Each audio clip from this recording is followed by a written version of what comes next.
Alrighty, welcome on in, ladies and gentlemen. I hope you're all having a fantastic evening, and welcome to some more Kingdom Hearts 2. Now, last time we got a lot more of the final Disney revisits done and dusted. The only one that we have left to revisit at this point is Tron. And then afterwards, one more visit to Twilight Town. And then, well, I think we still have one more thing to do in Atlantica, I believe. I think we're actually able to do it now. I think we have the last thing that we need to get this done, so might as well since we're here. Hello, Sebastian. Looks like you can handle this now. Our musical will be perfect. Now I'm ready, let's do it. No more tutorials. We've learned everything we need to learn for the rhythm segments. Just aim for a score of 30,000 points or higher. All gauges will be used in this challenge. Be sure not to do anything when the gauge shows Sebastian.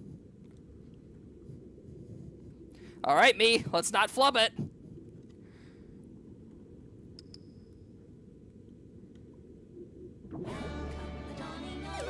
Whoop.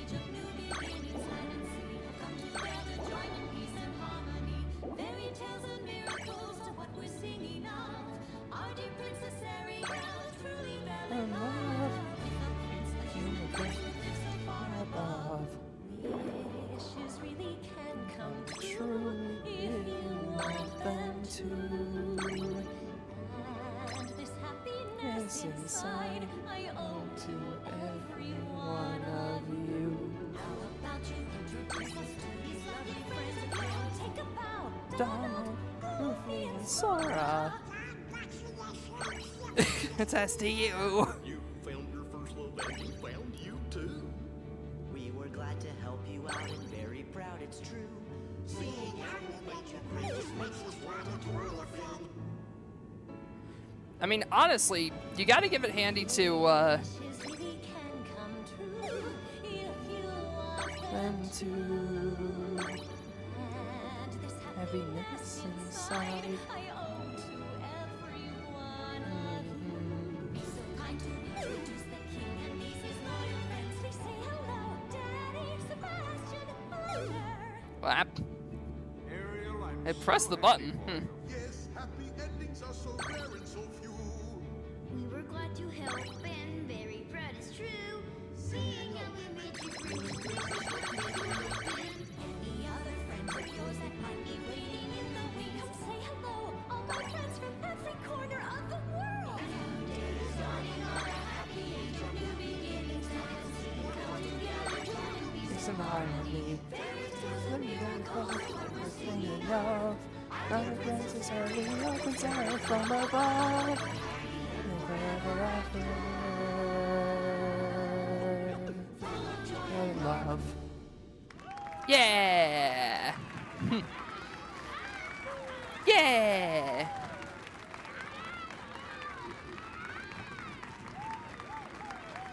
Even with all the mistakes I made, we still easily cleared it. Just goes to show the Atlantica minigames aren't too difficult, honestly. Like, a lot of people tend to overstate how difficult they are, but they're not that bad at all. Anyways, that is this world finally cleared.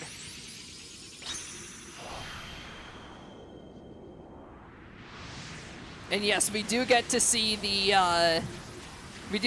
world clearing animation with Murdolph and Sora, meaning that we get one last shot of the fish nips before we wrap up Atlantica. Remember, this world was never under the threat of any Heartless. We were just kind of here. We were just kind of here. This world was never under any threat from the Heartless. We were just kind of around. Sora, what's happening? A new pathway has opened. What? You gonna go? This is goodbye. I won't do it. We'll never say goodbye. That's right. A 1, 2, 3, 3, 4. 4. Even though we're hitting the road, our worlds are all connected. Which means we are free to come and go. And sing! Sad and always know we'll come back soon to say hello. The timing could use a little bit of work, but was pretty good. And our reward for clearing Atlantica is another Blizzard element, giving us the fully upgraded form of Blizzard, along with Orichalcum Plus, an extremely rare ore, an ingredient of item synthesis. There are only 7 pieces of Orichalcum Plus in the entire game, and they are necessary for one of the best things that you can craft. The pinnacle of endgame equipment, and a weapon that I'm sure every Kingdom Hearts fan is familiar with. But for now, before we head back there, we have something to take care of in Hollow Bastion. Seems like the Heartless are running around again. Wait a sec. I thought everything was supposed to be under control here. Seems like the security system's on the fritz. Something must be happening with Tron. Must be Organization 13 again. We better go see Leon. Bam, bam, bam, bam, bam, bam, bam. Hey Cloud, how you doing? Hope you're recovering from seeing your edgy boyfriend. Anyways, gotta go.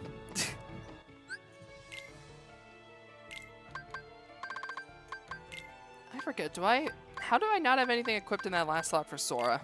He gets the Expert's Ring. Well, actually, no, wait, I already gave him the Cosmic Ring. He doesn't have any kind of magic upgrading item, so let's do the Silver Ring. There we go. Well, actually, can I afford a better trinket for Sora? We've already got the Lord's Broom and the Dream Cloud for Donald and Goofy, so let's see. They do not sell any trinkets here. They do, however, sell Aegis Chains, which I might pick up. Well, no, I think we're good in terms of equipment, honestly. Just needed to make sure that Sora was all geared up. But yeah, I think we're good in terms of equipment. Drop off what few synthesis materials we have with the Moogle. And get a power boost for our Troubles. Now, we can also craft AP boosts now, which is really interesting. Let's do the Energy Crystal and the Bright Crystal and synthesize that. The Moogle has leveled up. Rank C recipe materials necessary are cut in half. Items and creations can be synthesized using only half materials. Keep in mind, some recipes will require you to have leveled up the Moogle enough to be able to obtain that half requirement. So, just keep that in mind for the future. It seems like an optional thing, but for certain crafting recipes, it is literally mandatory. So, keep that in mind for the future. We got old Scrooge again. Bless me bagpipes, I did it! I recreated the sea salt ice cream! Can we try some?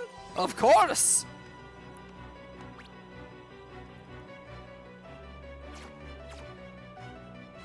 Oh boy, this is good! So salty, but sweet! Aye, it's unique! When I were a lad, all the kids were crazy for it! So we get the nice little, ending for Scrooge McDuck's history. It turns out that he might have been. Turns out that Scrooge McDuck might have been to Twilight Town in the past, as he's familiar with the sea salt ice cream that Roxas and friends were familiar with. But anyways, this doesn't seem good. We've got the Robo Heartless out here in the regular world.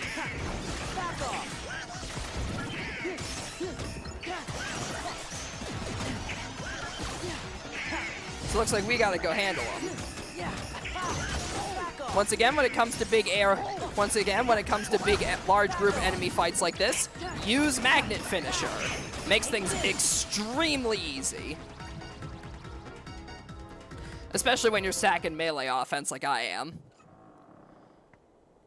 Oh, hi, Yuffie. Thanks for not helping us deal with the Heartless. Come on in. Wait just a second. What happened to this place? Didn't that Heartless look like the one from Tron's world? Come on, just get inside.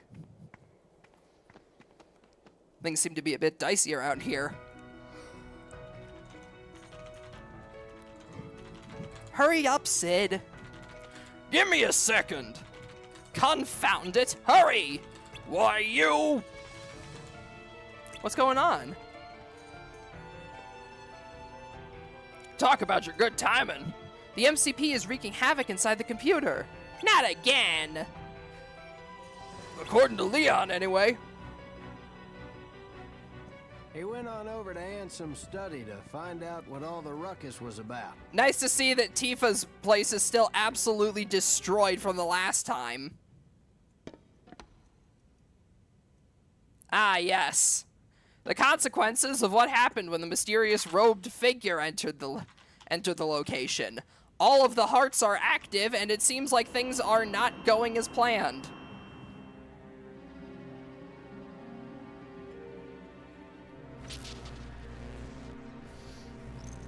Seems like whatever experiments... Oh no. It seems to be a heartless creation machine. Turns out the MCP is using the data in that computer to crank out Heartless.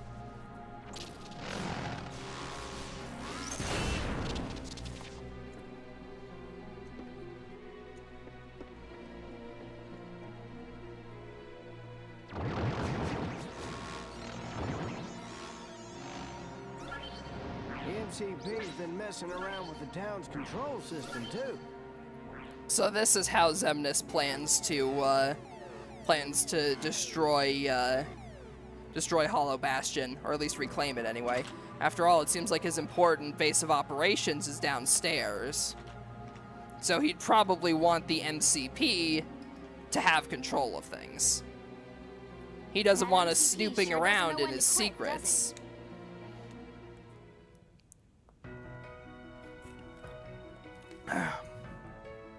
That's a computer program for you.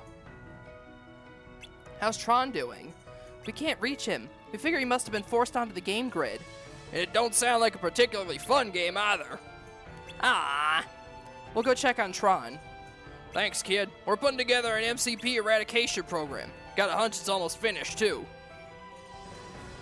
But I hope your hunch is right for once. Listen, we're gonna need Tron's help when that eradicator is completed. Don't sweat it. We'll make sure to tell Tron.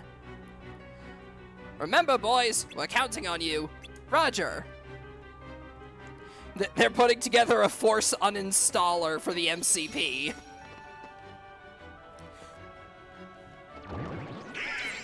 You know, like how when like the stupid malware programs, like even though you uninstall them, which they're technically required to have like an uninstall function, they still leave like a bunch of leftover junk in your computer. So you gotta get like one of those like force uninstaller apps that'll clean up like any leftover like app data configurations or anything left over in your computer. Yes, I'm a computer science nerd. What do you know? Yes, I'm a computer science nerd. What's the problem?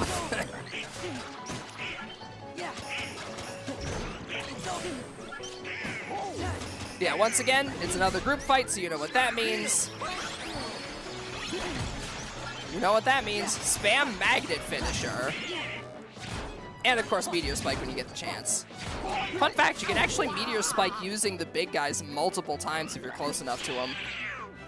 See the insane KH2 run I put in the Discord? I did. People have broken KH2 in every conceivable possible way at this point. Like, I don't think there's any single way that you could beat KH2 that people have not tried. Hell, people do fucking races of a randomized version of this game now. Like, people fully randomized the game and, like, speedrun it on the regular in, like, tournaments and shit. Just goes to show how much people absolutely adore Kingdom Hearts 2. And I mean, I don't blame them. This game is goddamn fantastic.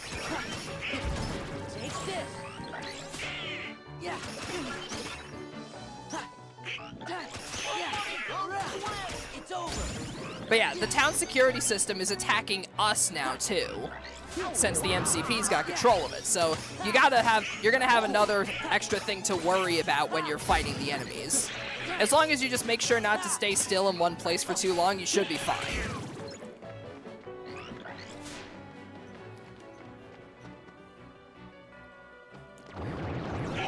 the best way I can describe the security system is that it's like a creeper for Minecraft. It has to stand still in order to explode.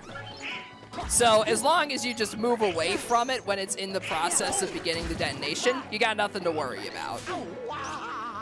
That being said, you could still get caught out like a dumbass like I did there.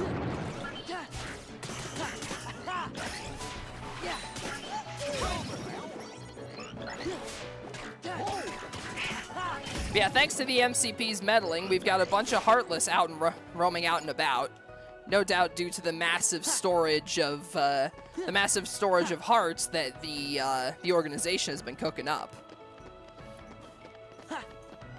Most of them may be dedicated to whatever they're doing with them to create Kingdom Hearts, but that doesn't mean they can't spare a few in order to wipe out those pesky heroes. It's over.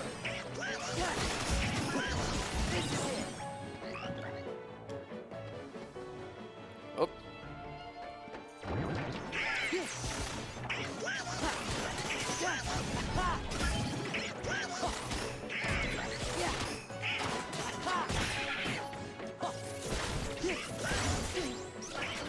Oh yeah, I forgot. The upgraded Blizzard command.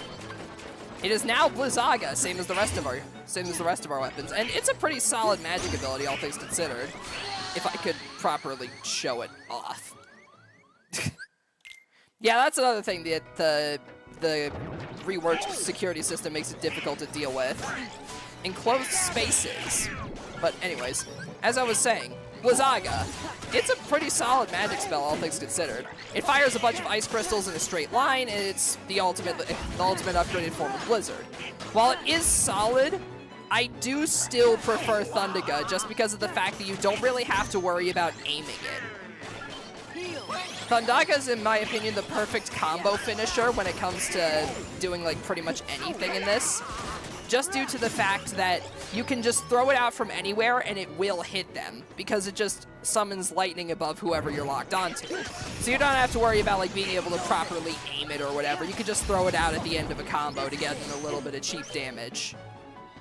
Plus, all magic spells have the finisher property on them, meaning that they can finish boss fights and you don't have to try and get a full combo off on the enemy.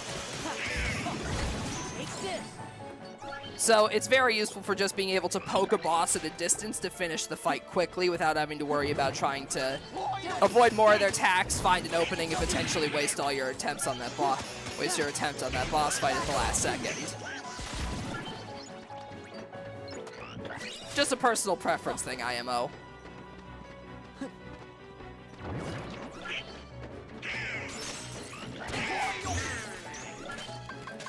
Anyways, I was about to go into Master Form to work on leveling it, but Donald decided to die, so, you know.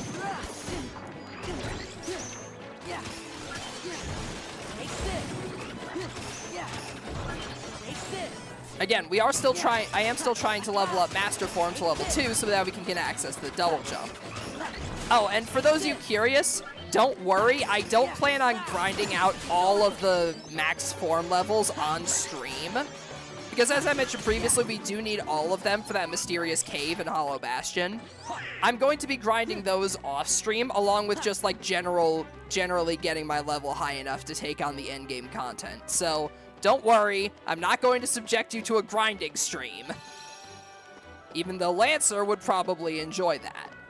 Or maybe not, considering it's the wrong kind of grinding. Who knows? Anyways, jabs at Lancer aside. I'm just kidding, Lancer. You know I love you, baby. Give me strength. Fucking hell. Give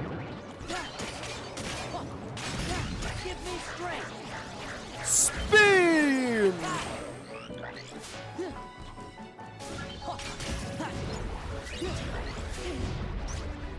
Gather.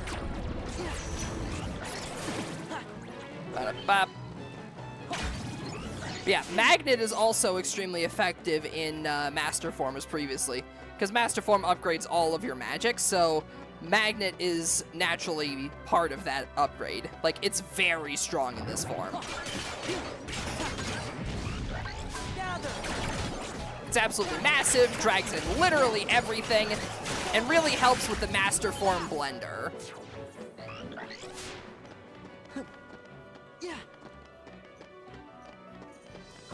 Plus, since you have everybody gathered with Magnet, it won't do the, like, the wide AoE spin. It'll just instead do, like, a regular,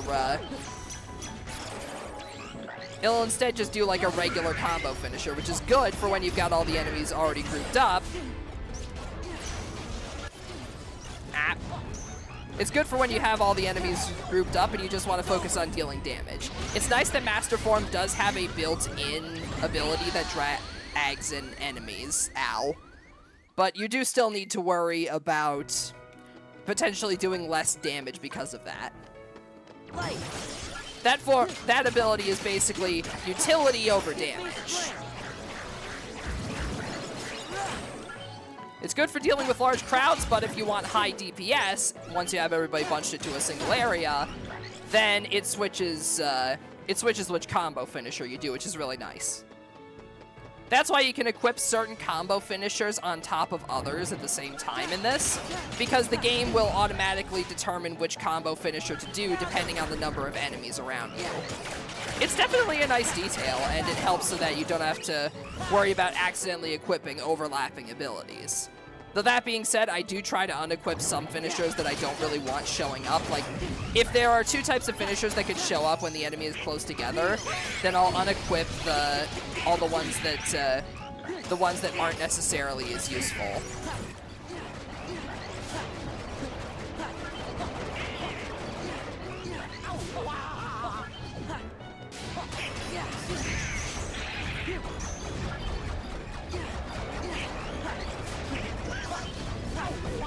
Anyways, after dodging the fucking spam fest,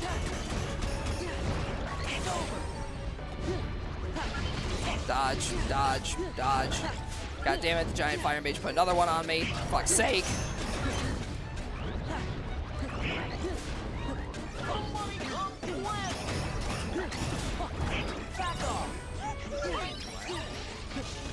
Yeah, this is exactly why the giant fire mages are my least favorite kind of enemy to fight, just because of how annoying they are.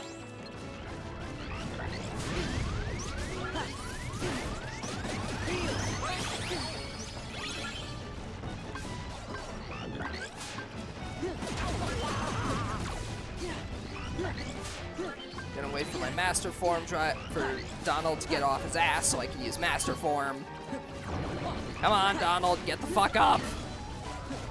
Donald!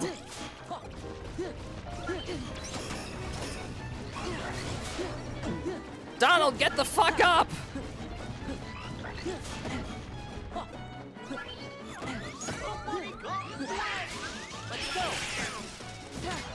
Also, some drive forms will refill your health when transforming into them. So they can essentially act as a second heal if you're desperate, which I was in that instance.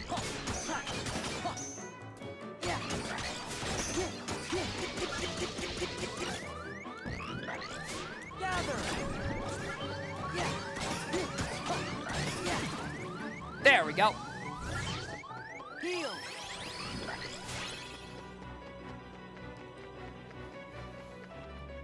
Anyways, into the study we go. There's Leon and Aerith. Gorsh, it's only us!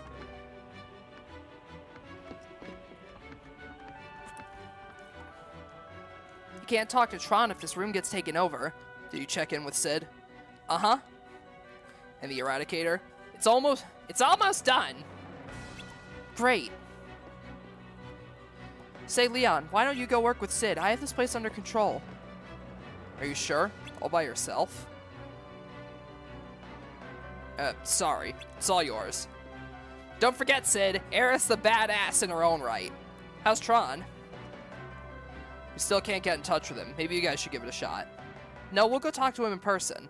But I have a favor to ask. When you find Tron, can you tell him to come to the I.O. Tower? That's where we'll upload the MCP eradication program. The I.O. Tower. Got it. Thanks. And watch your backs.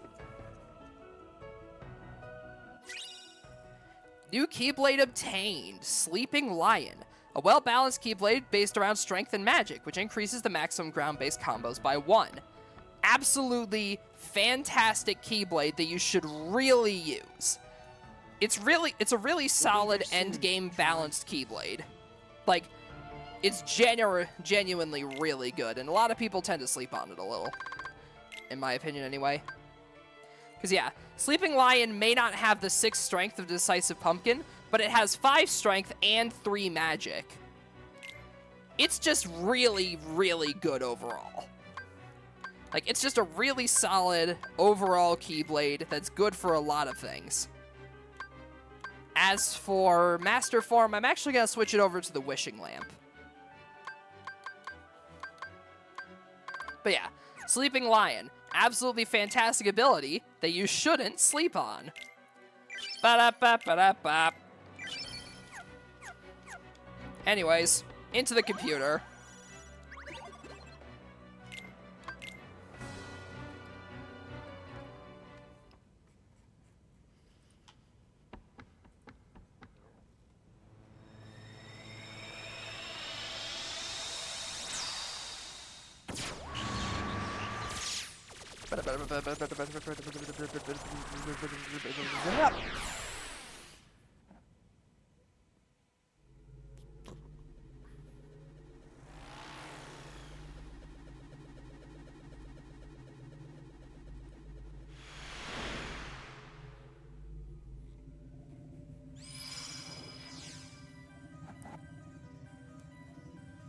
Gorge, hope Tron's okay. Me too. Let's head for the game grid.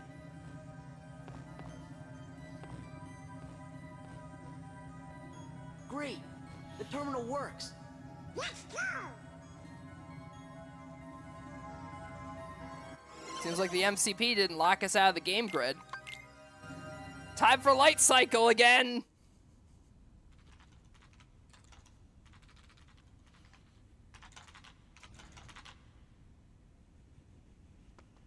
Finished? Would be, if it weren't for the old loon's magic. Old loon, you say? I'm trying to work here. Oh, I'll show you who's old. Done! Yeah! There you go. There you go, Leon. A homemade program. A Looney Wizard special. This had better work. I'm off. Be on your guard. Do not insult Merlin. He's magic. Also, you guys probably should put out that fire.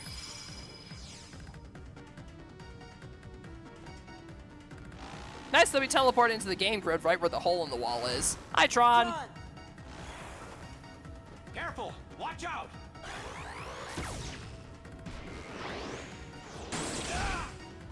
Hold on! Also, can I just say that the Sleeping Lion Keyblade looks absolutely fantastic in the Tron World art style. Like, it's really good.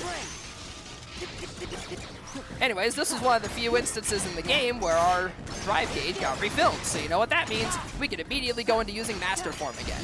And there we have it. We now have access to the aerial dodge in normal form. Well, they call it an aerial dodge, but let's call it what it is. It's a double jump. Yeah, this is it. Let's call a spade here. It's a double jump. Give me strength! There we go. Take care of the enemies with ease.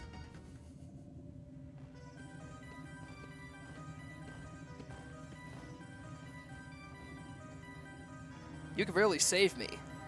Don't mention it. What's going on here? The MCP is ready to wage all-out war against the users. What's been happening on the outside? Well, there's a machine for making Heartless. It's gone totally berserk. The town's control system is having problems, too. But Sid's putting together a program that can de-res the MCP. Once we pick it up at the I.O. tower, he thinks we can use it to stop the MCP for good. Let's try it. Great! So, who's this Sid? He's a friend of ours. Leon, Merlin, Aerith, Yuffie, they're all on the outside worrying about you, Tron. I must have a lot of user friends. That program ought to be done by now, don't you think? To the tower! Let's go.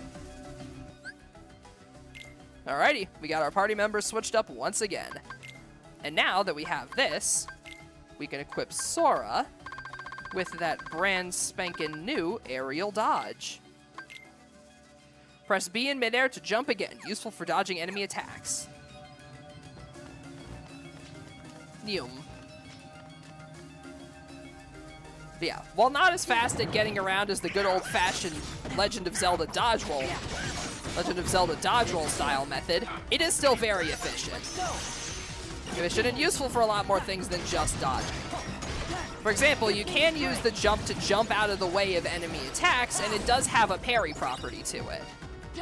So you can potentially parry an enemy by trying to jump out of the way of an attack. So it is definitely very useful. It's useful for more than just traversal and, you know, being a double jump. And that's what I like about these abilities. They're all useful in combat in one way or another. And by using the drive form, you learn how to use that ability, which you can then afterwards use as regular Sora, in conjunction with all your other abilities. It's genuinely a really cool bit of game design. Let's go. Ba-da-bap.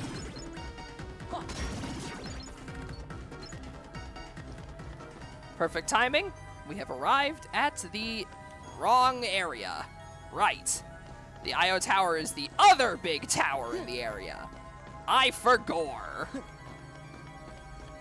Anyways. There we go. Meanwhile, Leon is currently running up to the...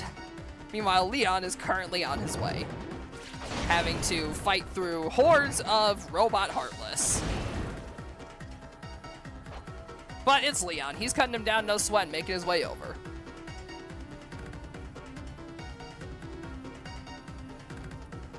Almost there.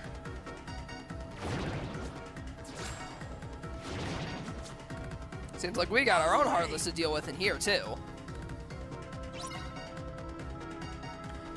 Defeat all the Heartless and head for the Io Tower.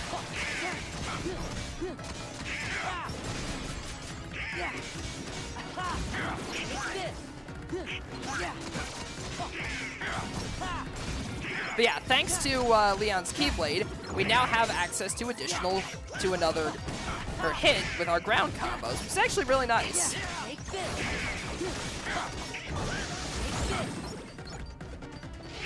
So for example, you can do cool shit like that. It's over.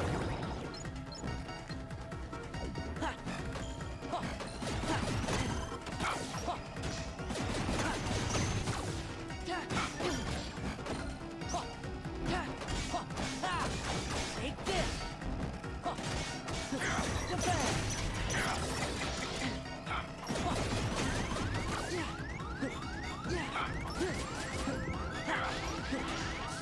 Let's just go ahead and heal. Didn't really use too much of my MP there, but it's fine. Take this.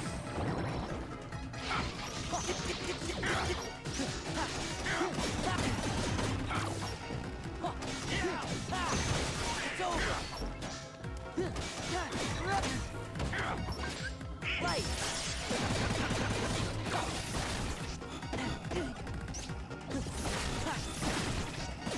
Also, surprisingly enough, you'd think the electronic enemies would be immune to lightning, but no, it still works surprisingly effectively on them. Which is again surprising considering their electricity. But then again, I suppose it makes sense. A lot of forms of electricity are super effective against most electronics. I mean, if you hook a live wire into your iPhone, chances are the thing will get short-circuited. I know how to defeat the master computer. Unplugs the router. Joke's on you, Lancer. The MPC is an offline program, so it can work just fine. Besides, we don't know what the fucking DTD... we don't know how the fucking DTD OS works. No good. Leon, let me try. Time for Aerith. This is your final warning. Stop at once. Bon appetit. It's like, oh, we can just put this in. Mouthful. Bon appetit. What are you Don't talk with your loading? mouth full. What are you loading? Let me handle this. Bon appetit. Don't talk with your mouth full. Leon's just sitting there like, wait, it didn't shut down the disk drive? I could just insert that? Nothing's come in yet. Leon, come on!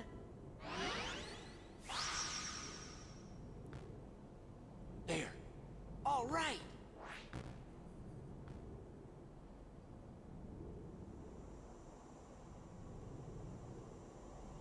Yeah, the disc on Tron's back isn't just for smacking enemies with. It's actually how he downloads new programs.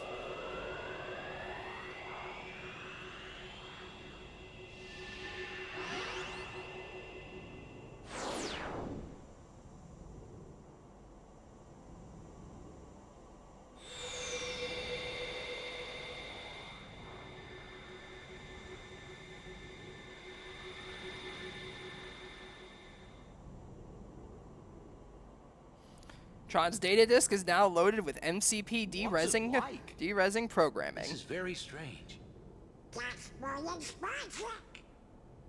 Huh? There's a power booster for me. And flight routines for the solar sailor. Nice. Meaning we're set?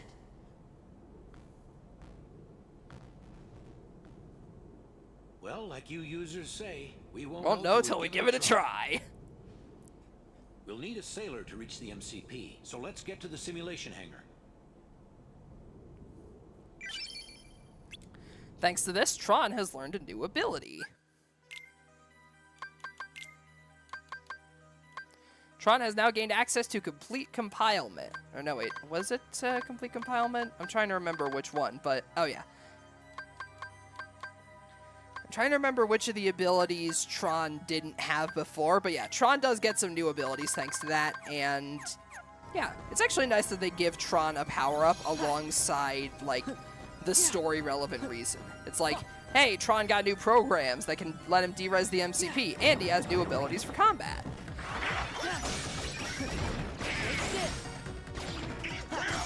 Yeah, we also have the book mages from outside in here now as well.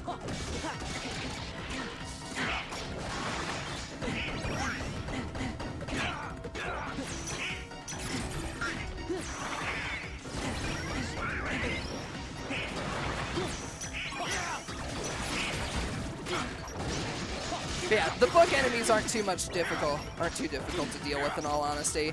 They just do the same thing as always. Run away, spam the book, occasionally smack you with it. Like, spam magic, occasionally smack you with their book. Nothing too difficult.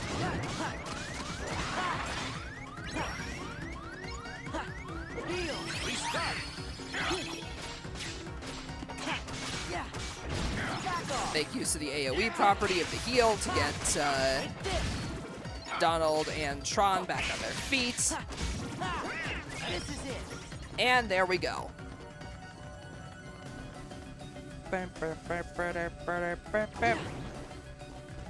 Off we go to the simulation hangar. This isn't simulated. This is a real hangar. You lied to me. You lie!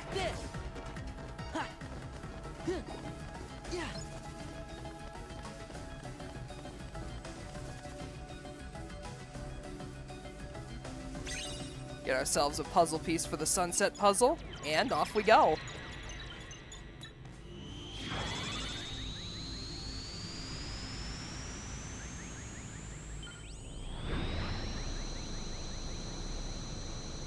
I still love the aesthetics of Tron. Both like the Kingdom Hearts world itself and just the original movie. The aesthetic is just like absolutely on point. It's good stuff.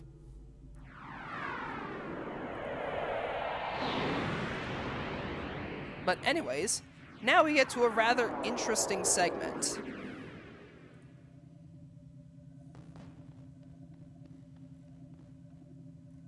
You've got to keep a lookout. The MCP isn't going to just let us waltz in. Speaking of the MCP,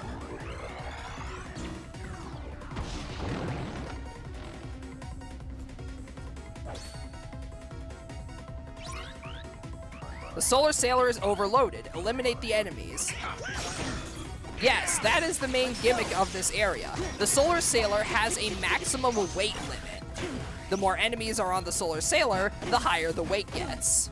And you can't let it get too high, otherwise it's game over.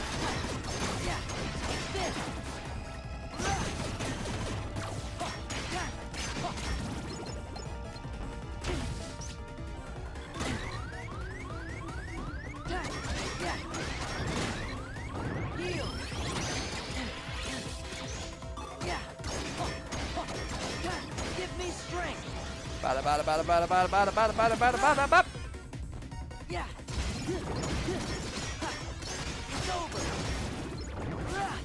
But yeah, Master Form will make short work of the Heartless here, so it's no big deal. Speed!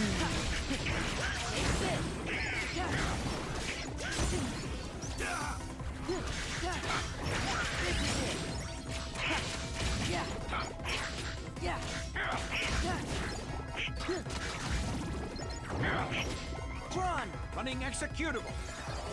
Also, the weight value doesn't increase when you're in something like a cutscene, like you're preparing to use Tron's ability, which is nice. Access approved. Let's hit him with the reprogram! Yeah, that's the good thing about the finisher for Tron's Limit. It stays around for a while, and does mad juggling on the enemies.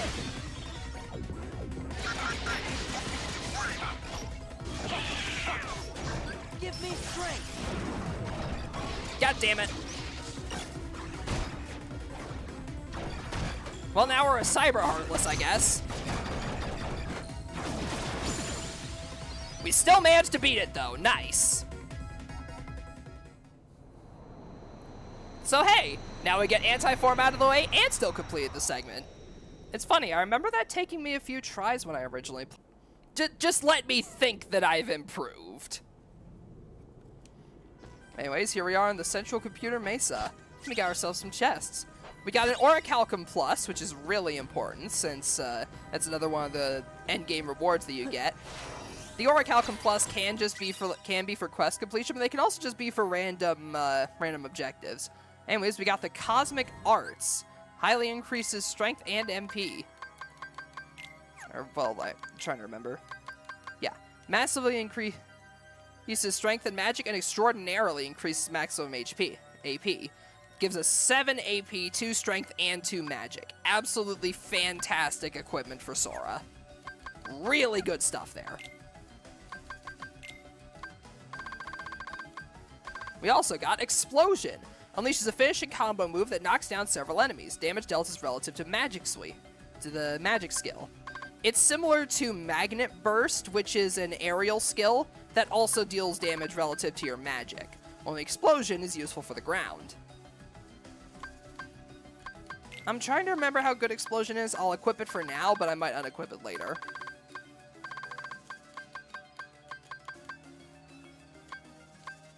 We also have access to Drive Converter. Increases the drop rate of drive orbs in place of money.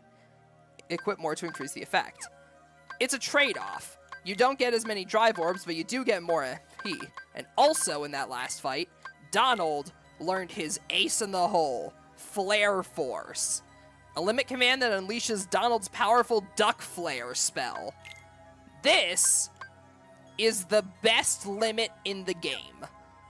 I'll show you why in the boss fight, but just rest assured, this thing is goated. Flare Force, my beloved. It's time for Donald to show what he's really made of. Like the one time in the next game that he unleashes a flare. Like I said, this is just a hint of Donald's power. After all, at a later point in the game, he unleashes in a later game in the series, he unleashes fucking Zeta Flare, which is a stronger flare than Bahamut or anything else in the Final Fantasy universe has created. Yeah, Donald fucking Duck is stronger than Bahamut. Anyways, there's Sark. Sark, the MCP's number 2. Tenacious little bugs. Your time is up. Prepare for de-resolution. Time to de-res Sark. With the help of our boy Donald. Let's go ahead and hit with the Duck Flare. Now, Duck Flare is extremely powerful. Sora still has access to all of his regular combat abilities while using it. But, while fighting, a limit command will pop up every now and again that will cause Donald to unleash a fuck ton of rockets. And remember, Sora is completely invincible during limits. So because of that, you will be invincible, you'll be lobbing a bunch of rockets, and unlike Fantasia, the rockets don't knock enemies into the air, meaning that you don't have to worry about your combo getting interrupted by the limit. It's genuinely fantastic, and a wonderful, wonderful limit to get that is absolutely integral for the late game. But anyways, that's the explosion finisher. As I remember, it's not necessarily the best, so I'll probably unequip it after this fight. Like, it's good for taking out crowds, but we already have Magnet. We already have the Magnet finisher for that, so it doesn't really seem too necessary. Anyways, for the number 2 of the NPC, Stark sure went down rather fucking quick. I'm also better than you. True. We would have made a great team. Yeet! KO! Now for the MCP. This thing is the MCP? That's it. Ugly, isn't it? Tron, don't you understand? We don't need users. We've advanced. They're superfluous. Be a part of me, and together the world will be ours to control. MCP. You still don't get it, do you?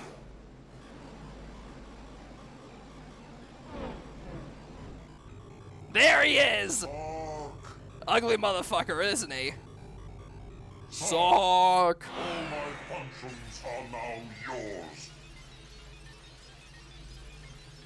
Nail!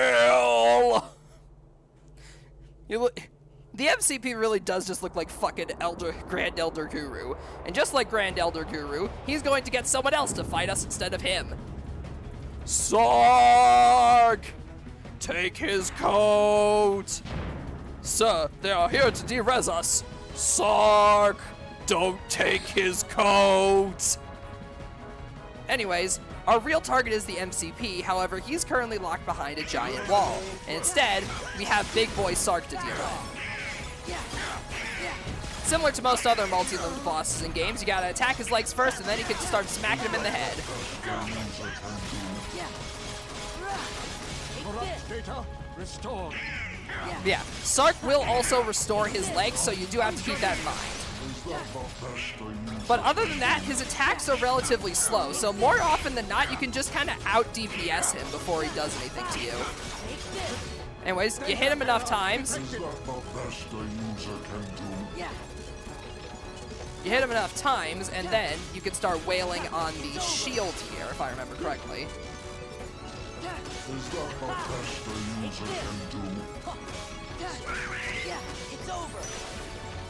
I'm trying to remember what specifically it is you're supposed to do. Yeah, that's it.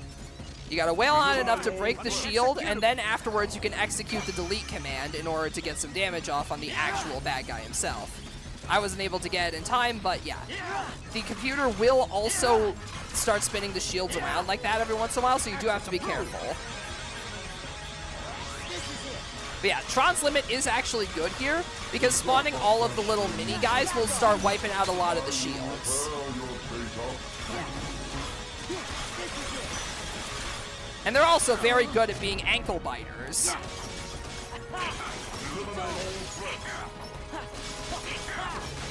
Corrupt data restored.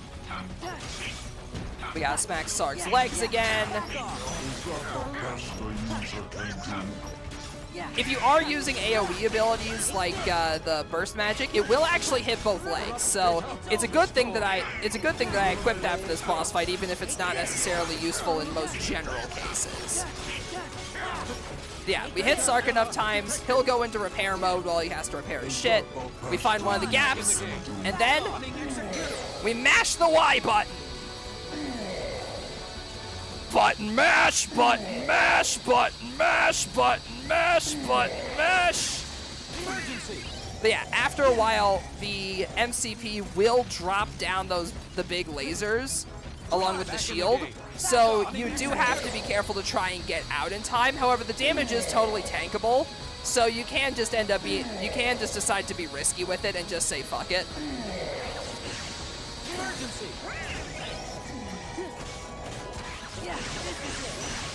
Yeah, now the MCP is going to start shooting lasers at us from the little shield things that it has. So it is definitely important to break the shields. Also, Sark will hit you out of the, he will hit you out of the action command. So it is important to make sure that Sark is fully down before trying to go after the MCP. Because after all, you're not really going to be able to do much damage with Sark getting on your ass. Let's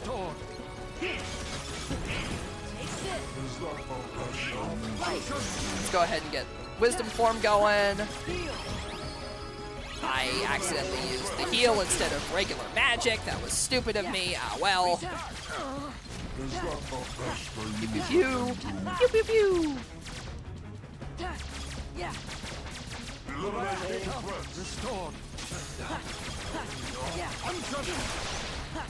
Is that the best a user can do? Eliminate all threats. Let's get Sark in the head. There we go. But yeah, once he gets down to a certain amount of health, he will regenerate the shields fully. So you are going to have to break them all over again. Ah, right. But yeah, also, I forgot about that, but yeah, naturally, if Tron's downed, you can't use the delete ability. I mean, it makes sense in context. You kind of need Tron in order to use Tron's power to delete the MCP, but it is still something that you do have to keep in mind when fighting this boss. You need Tron alive.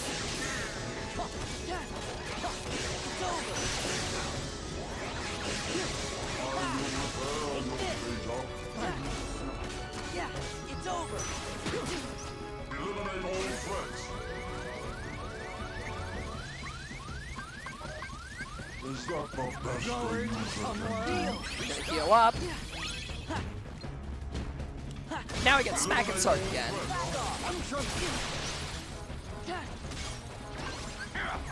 that the best a user can do? Donald is down, so we can't really use Drive. Eliminate all threats. Because Limit Form needs 4 bars of the drive gauge rather than just 3, like Master and Wisdom. Not Master and Wisdom, Valor and Wisdom, that's it. Brain Dump. Anyways.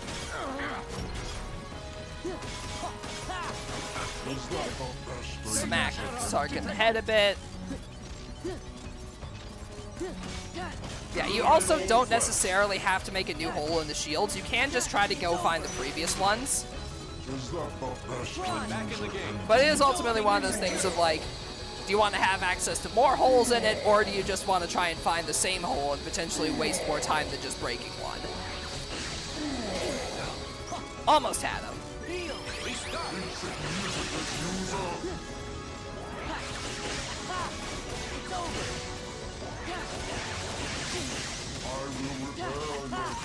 It's over. Going somewhere. Restart. Eliminate all threats. Let's get the Master Form going. Best a user can do. Eliminate all threats. Now keep in mind, we do need Tron around to use the situation command, so at the moment I'm just using this to deal with Sark. A user can do. Bop. Eliminate all threats.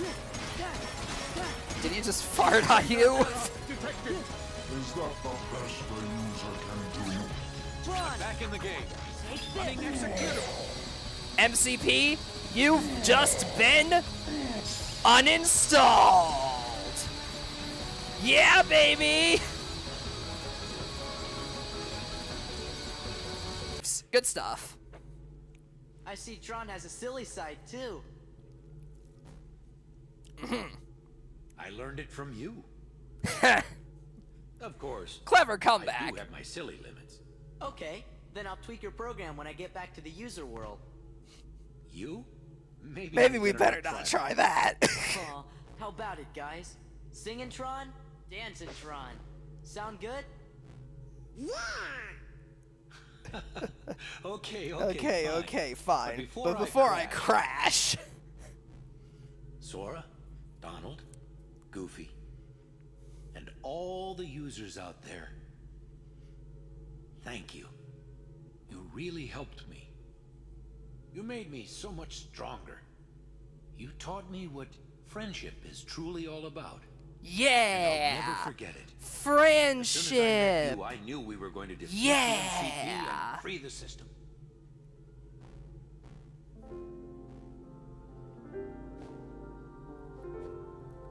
Finally, my computer is mine again. I don't have to worry about my OS telling me I don't have access to these files. It's a first for me. Gosh, Tron, it's like a promise that we'll see each other again real soon. Okay, well then. Yeah! Hug the duck.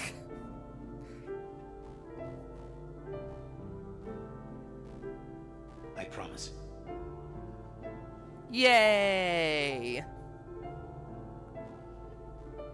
I still love the one meme where it's just like, Where are you going? computer, you don't have access to modify these files. Me. There's just one teensy-weensy problem that I own you. Tron. Tron has to take the place of the MCP now. After all, the computer still needs an operating system.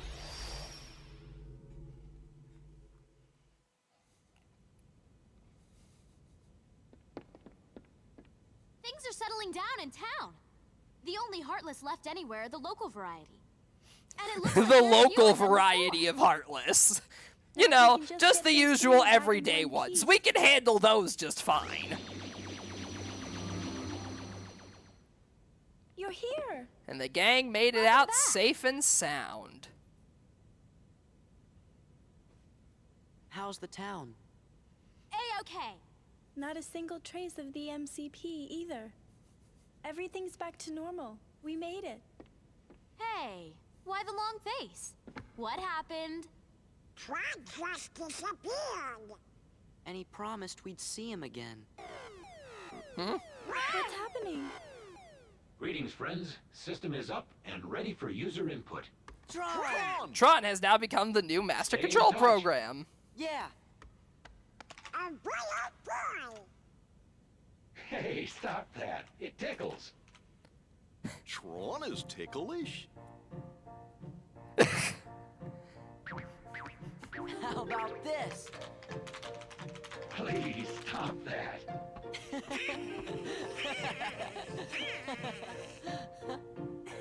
I think Tron's been hanging Hanging around those guys too much. Wait, just a moment.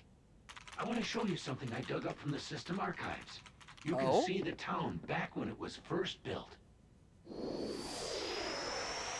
Essentially rubs your keyboard. You like that, don't you, you dirty little program?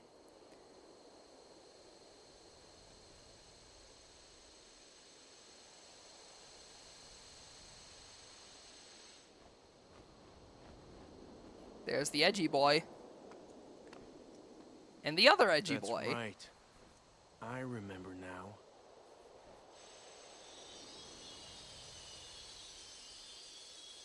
Hollow Bastion wasn't always called Hollow Bastion. It had another name. A name from long before. One that's since been forgotten to time, but one that everybody seems to remember now. Just like the old days. I'd be fascinated to ascertain as to when the town got such a dreadful name as Hollow Bastion.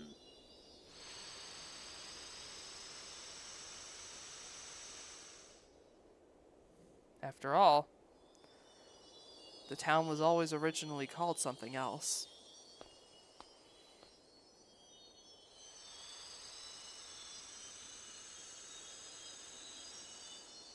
You know, this town had another name once.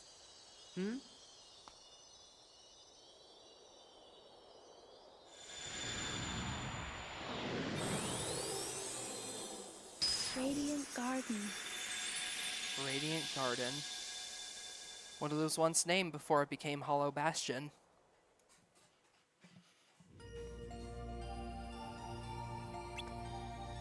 With that, Radiant Garden has been completed.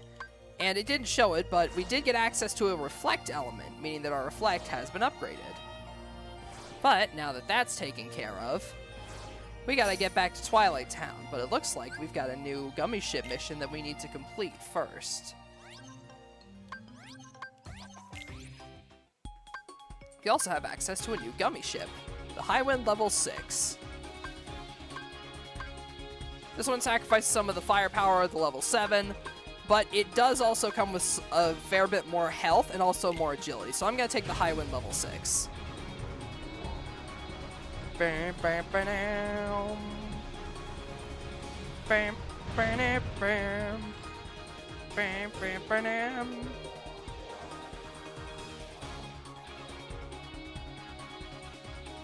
Hearts 4 with Star Wars, you gotta do a Death Star run in the Gummy Ship.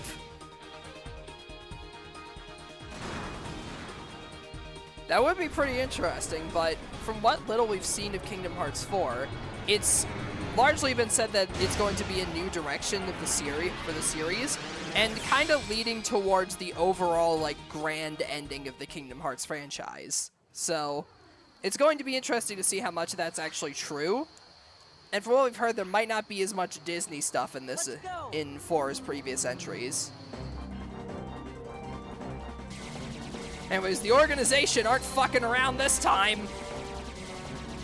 Remember the Star Wars Remember the Star Wars comment from earlier, Lancer? Yeah, well, we're basically fighting against a fleet of Imperial ships right now.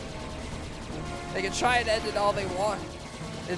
End it all they want. Square likes money. True.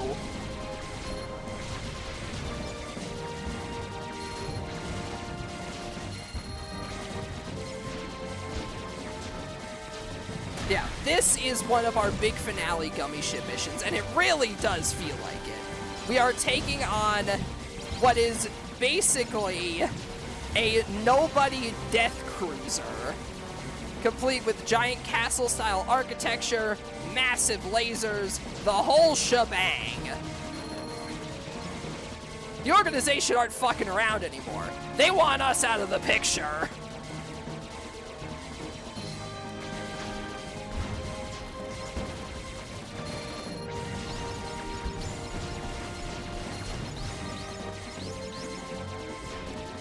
So Warhammer 40k ships, basically, it's like if the Imperium of Man was made up of people without hearts. So the Imperium of Man. Seriously, they worship a corpse in a chair.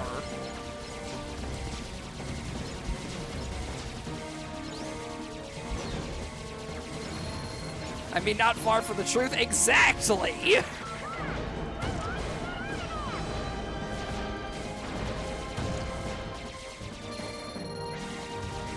Yeah, this sequence reminds me a lot of like some of the Star Fox missions where you have to go inside the enemy ship and blow it up from the inside. One thing I'm specifically remembering now that kind of reminds me of this level is if any of you have ever played Kid Icarus Uprising on the 3DS, it's like the missions where Pit had to go inside the alien spaceships. Yeah, that game had aliens in it for a while. It forced Hades and Palutena to work together. Also, the Sun God got taken over by the aliens. Yeah, Kid Icarus Uprising is a great game. Extremely witty dialogue, too. Just an overall really fun time. Shame my copy broke years ago, because I'd love to play through it again. The last level of Star Fox Assault, true. But yeah, similar to any good shmup, when we're inside a giant enemy spaceship, we gotta shoot the core.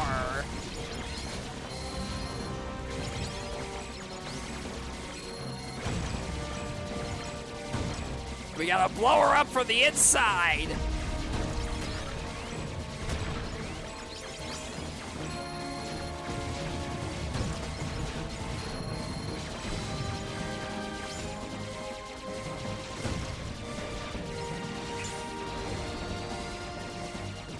But the nobodies are smart. They got a shield system on the core of their ship. So unfortunately, because we didn't get enough damage in time, the ship remains intact.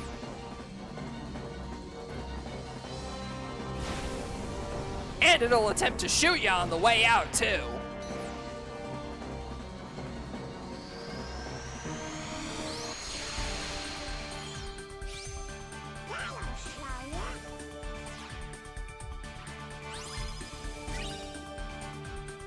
Yeah, we obtained a cost limit upgrade. Nice. And now that the Dreadnought Assault has been Dreadnought Assaulted, we once again have access to Twilight Town. It even gets a cool little, profile on the map like the other gummy ship routes. But yeah, level 47. Twilight Town's not fucking around. We're back here once again. Hey, I think we're almost there. Huh? Gorge, aren't we here because of the picture? Look, I'll show you. After all, we do have some unfinished business here to take care of. Come on, let's go find this mansion. Yeah. Sora's got a bit of reminiscing to do. Not on his own memories, but on the memories of a friend. One who Sora doesn't really know all that well, but who he is intimately familiar with. Take this. Yeah. After all, This is it. it's not exactly very nice to have a man inside you and not even know his name. Take this. Ba-da-ba-ba-da-ba. Yeah. Yeah. Ha. Anyways, potential self-cessed jokes aside about Sora and Roxas, Yeah. this area is now populated largely by nobodies. We've got the Lancer nobodies that we've seen previously, and the smaller, more minion-style nobodies as well. Ooh, Frontier. I think that might actually be one of the last puzzle pieces we need. Let's see. Puzzle mode, Frontier. Nope, still missing a few.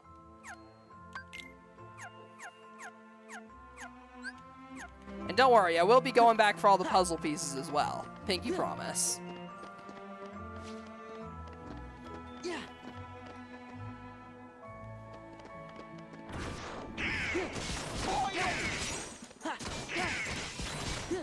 Back off. Yeah, we still see the other Heartless here as well.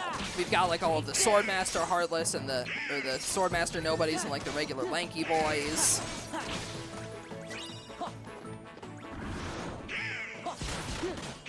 Take this. It's an all-you-can-eat nobody buffet, and definitely one of the better areas to grind for the late game, considering that nobodies do give a fair bit more experience than Heartless due to them being tankier. It's over. So if you're looking for a place to grind that isn't the very final area, then Twilight Town does have some decent grinding opportunities. Yeah. Yeah. Take this. Bap, bap, bap, bap. Back off.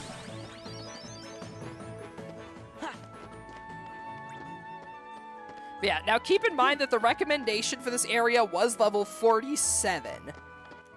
We are only level 42.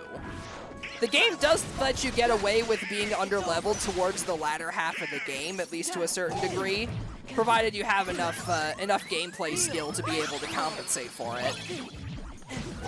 But yeah, if you see me getting hit a lot harder by these enemies than I have been otherwise, it's because we're a bit underleveled. Yeah. Take this. Yeah.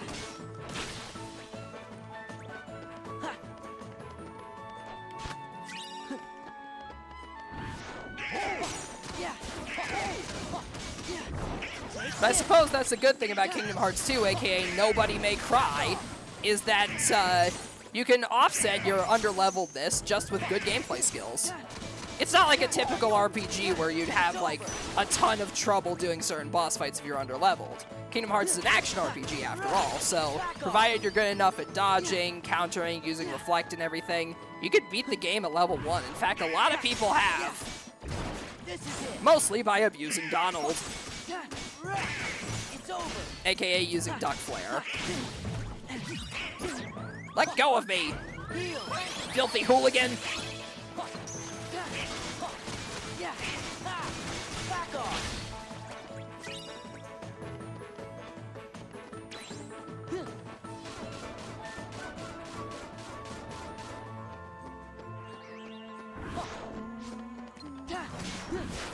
Back off. Ha. Yeah. Take this. Yeah, you'll see a lot of the Skater Boy Heartless in Twilight Town. These ones aren't too difficult to deal with, Take this. but they can be annoying whenever they hit you with that stupid grab attack. But otherwise, they're not too big of a deal. This is it.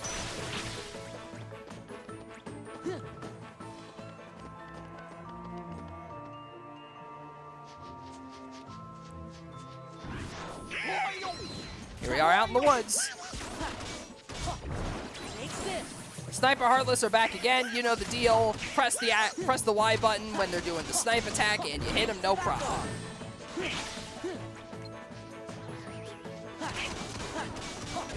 This is it.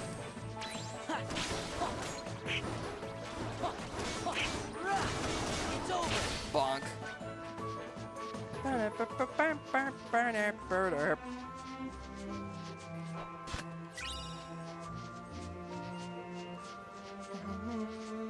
Yeah.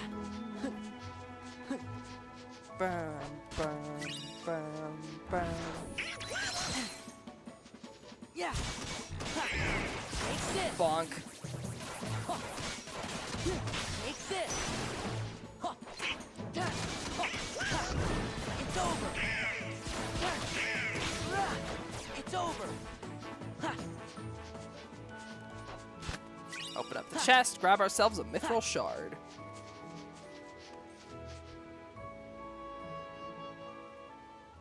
And our friends are passed out on the floor in front of the mansion. Hey, are you all right? Not good. What happened?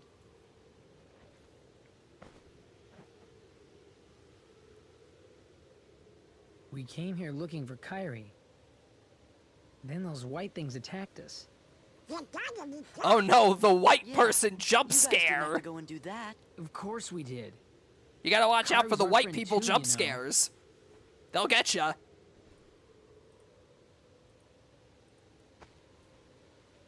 You're right. You know, I never thought of it like that before. Word is, this mansion gets a lot of really strange visitors. We thought this place might be the gateway to some kind of alternate Twilight Town. What do you mean, alternate Twilight Town? Hey, Goofy, do you think we could see that crystal of yours? I made that pouch myself, and I still have it. So, there shouldn't be two of them here. And this is the trophy Cypher gave you. You left it behind, remember? It's the only one of its kind. Same for the crystals. Red, blue, yellow, Hello? green. Only one of each color. But you've got your own. So, where'd you get it? The pouch is from the king. When he gave us money for the train ride, he gave us the crystal too. But then, where did the king get it? See? There's gotta be another town out there like this one. That would explain how the king got that pouch in the crystal. Everything Makes sense. It seems like Sora is about to discover the information that we, the audience, have been privy to for quite a while. Kyrie. I get it. And it seems like the nobodies aren't exactly too keen on us figuring things out.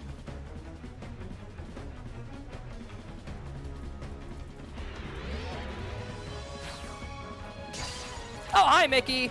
Watch out! It's Michael Rat!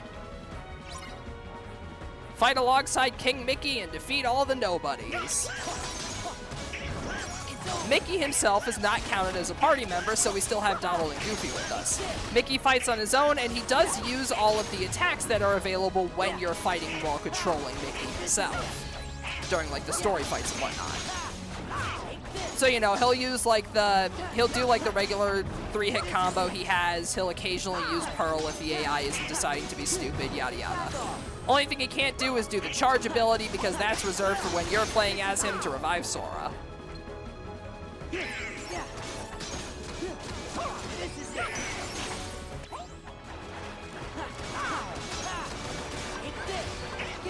Yeah, we got ourselves a big onslaught of nobodies here. Perfect time to level up Master Form.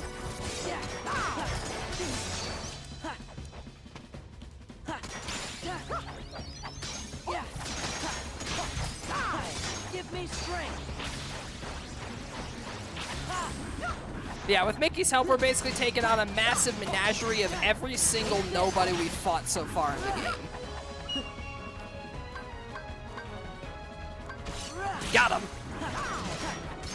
Yeah, we're fighting the sword nobodies, we're fighting the regular nobodies, the bird nobodies, we're fighting all of them. We fighting all the nobodies.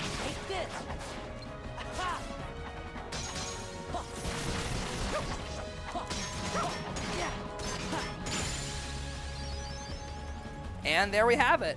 Sora and Goofy got their max HP increased, and Donald got lucky. To tell ya. I found out where Ansem is. Ansem the Wise. The real Ansem. He snuck into Organization 13 Stronghold.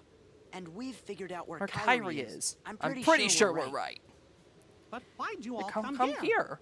Someone gave us a clue. Who? Well, Your Majesty, Sora thinks it might have been Riku. It's just a feeling I had. Well, if that's what you I think, think then that's it's probably right. You mean Riku's okay? If that's what you If think. that's what you think. I've waited long enough, Your Majesty. Tell me what you know. It's not for me to say. It's not for me to say. Your Majesty, Tell me, you dirty rat. I don't want to break my promise. You made a promise to Riku? So I he's shouldn't have okay. said anything. I can see him again. Huh? Who's Riku? My best friend. That's it. That's Your it. Majesty, you got the pouch with the crystal from Riku, didn't you? And you promised not to tell, right? Gosh, guys. That's enough. Yeah, let's go. Kairi, Riku, we're on our way. So with that, we've got ourselves a lead.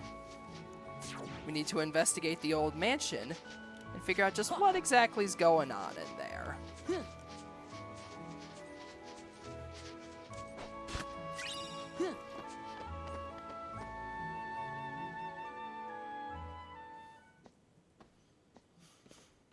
The mansion's got the exact same layout as when we were here last time.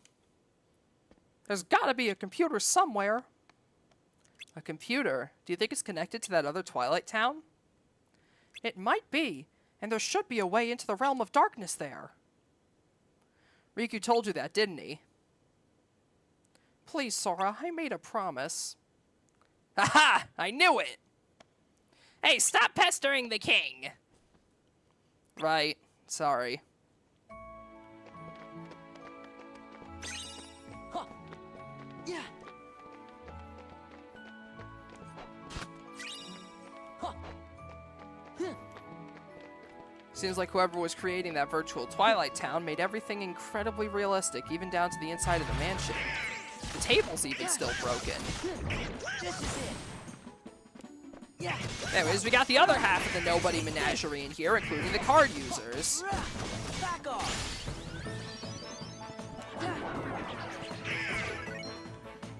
Yeah. Damn.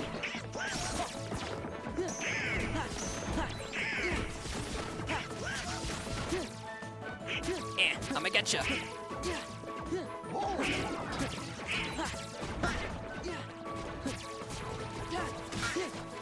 Yeah. Yeah. This is it. Pop this open, get ourselves a Mithril Crystal. Pop this one open, get ourselves a Mithril Stone.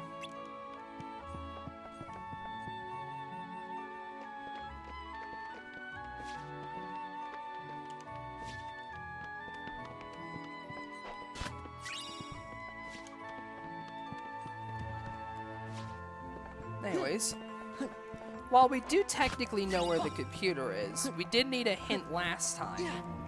So we might as well go check out this room. Curiously, it's exactly the same. We find a sunset puzzle piece in here, but it's exactly the same. All of Naminé's drawings are still here.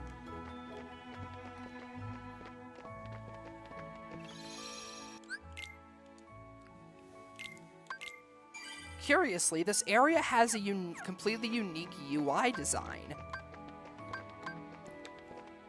That being one unsimilar to that of the Nobodies. It's got special magic, attack, item, drive commands, limit, party, summon. Like, it's an entirely individually designed UI.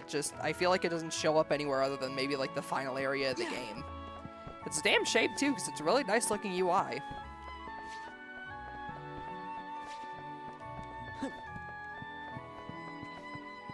Anyways, making our way over to the other side, we see that the path down in the mansion library is already open to us. Seems like Ansem didn't feel the need to hide it in the real world. The mansion puzzle was likely built as a failsafe in the virtual world to keep Roxas from getting out. After all, they did seemingly want to try and rehabilitate him, as it were. Make him forget he's a member of the organization so that he can join back up with Sora.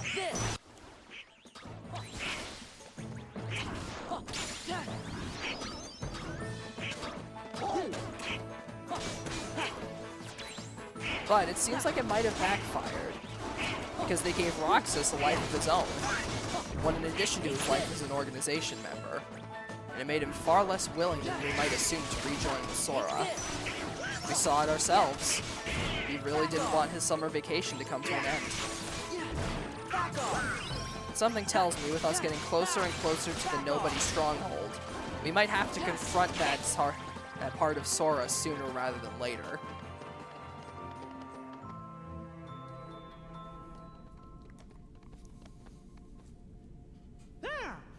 Here's the computer, still safe and sound in the real world. After all, Roxas only broke the virtual one. Okay. Here we go. Oh, What's wrong? I can't go any further without a password. Do you have any idea what the password might be? Well, we only got this photo. You saw this with our screen bar. Yeah, the one Donald ate up. It was in the box right next to the photo. Hey, that's it. Ansem the Wise loved ice cream. Okay, what's the name of the flavor? Password's the name of that ice cream. Make sure you get it right. It won't take an incorrect password. It's sea salt ice cream. It worked! And there we have it. Let's go. We'll be here to hold down the fort. Say hi to Kairi. You bet.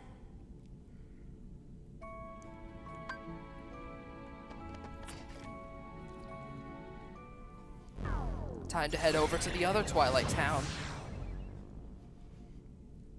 The virtual one that Roxas is oh so familiar with.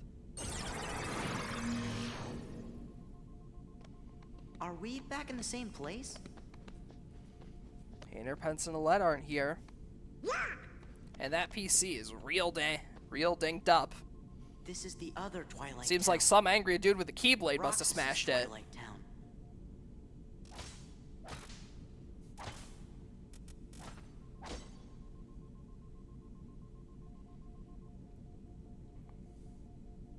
There's gotta be an entrance into the Dark Realm somewhere. Let's split up.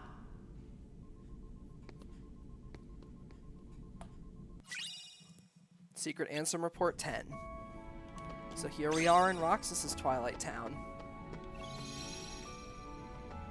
It's rather similar to our own.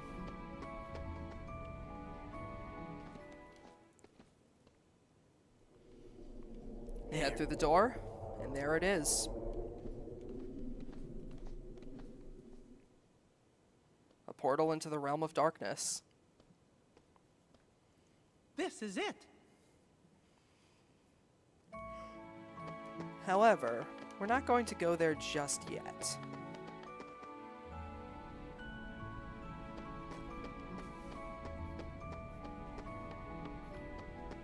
Well, I guess we don't really have any other choice. Yeah. Really railroading me, huh, game? Alright, fine.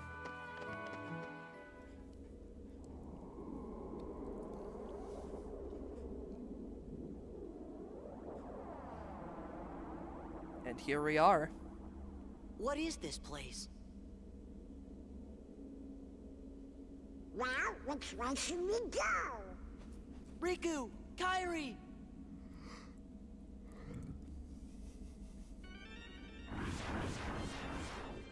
I mean, it just makes sense that there would be nobodies in the place plastered with nobody symbols floating around, you know? It's kind of like you were asking for trouble. It's over!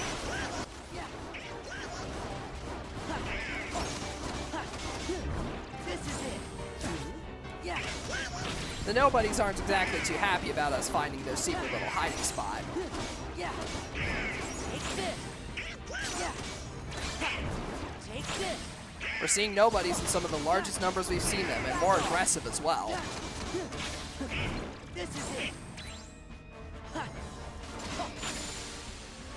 That fucking pose. Yeah!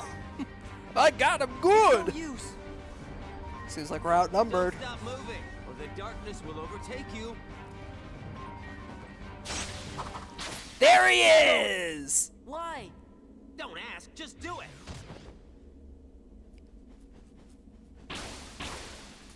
You okay? I kidnapped Kairi, but she got away from me. After that, Saïx caught her. He's a member of Organization 13. Saïx. Got it memorized? Got it memorized? Now go save her! Leave us alone! Donald and Goofy have left the party. Instead, we got ourselves an inverse of the fight from the start of the game, as we are fighting alongside Axel this time. Axel will use pretty much all of the same moves that he used in the original boss fight, which is actually really cool. Along with some completely new attacks set up to work in an open environment like this. Of course, because we're the only person in our party, we only have access to limit form. However, that is more than enough. Give me strength! Yeah. Yeah. Yeah. Yeet. Give me strength! Remember that you have access to 2 limit form commands before you get to running out of MP. If your MP regenerates in time by picking up enough of the limit gauge orbs, you might potentially be able to get some additional, get 1 additional limit off. Give me strength! Like I just did. It's over! But yeah, we get limit form up to level 4 and gain access to the draw command. This will draw orbs closer to us. Definitely helpful in fights to make sure that you pick up those crucial MP and HP orbs. Also money farming, but that's a side note. Anyways, thanks to the layup from Axel, we take out the rest of the nobodies. Or not, because it's a win in the fight, lose in the cutscene scenario. When they were on my side. Hey! Seems like he can still wisecrack. Feeling a little regret? Nah, I can handle these pugs. Watch this! I'm sorry, Master. I must go all out. Just this once.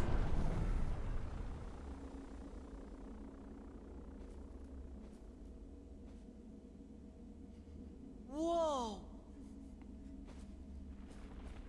Welp! You're fading away. Well, that's what happens when you put your whole being into an attack. You know what I mean? Not that nobodies actually have beings, right? Anyway, I digress. Go. Find Kyrie. Oh, almost forgot. Sorry for what I did to her. When we find her, you can tell her that yourself. Think I'll pass. My heart just wouldn't be in it, you know? Haven't got one. Axel, what were you trying to do? I wanted to see Roxas. He was the only one I liked. He made me feel like I had a heart. It's kind of funny. You make me feel the same. Kyrie's in the castle dungeon. Now go!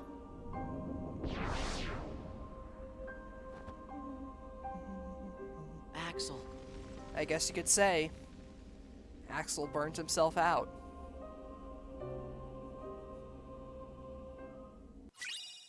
For completing that, we obtained the Bond of Flame Keyblade.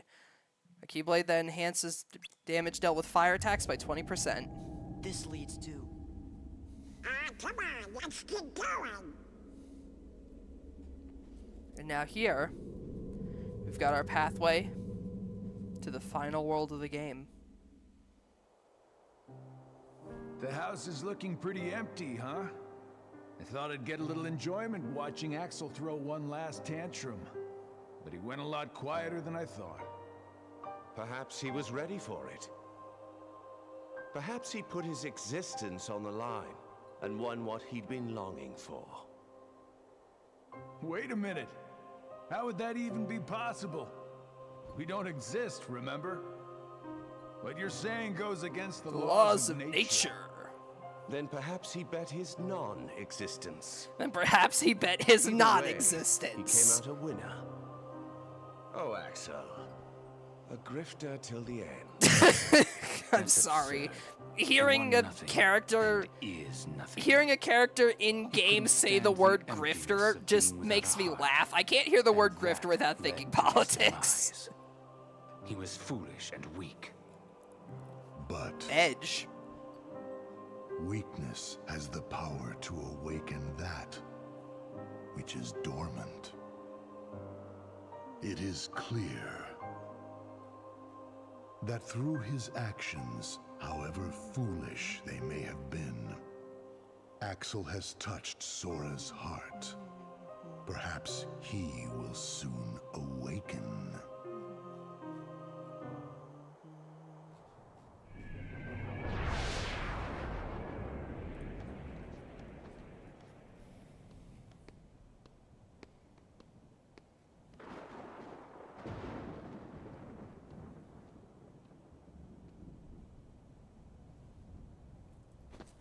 And here we are. The home of the nobodies.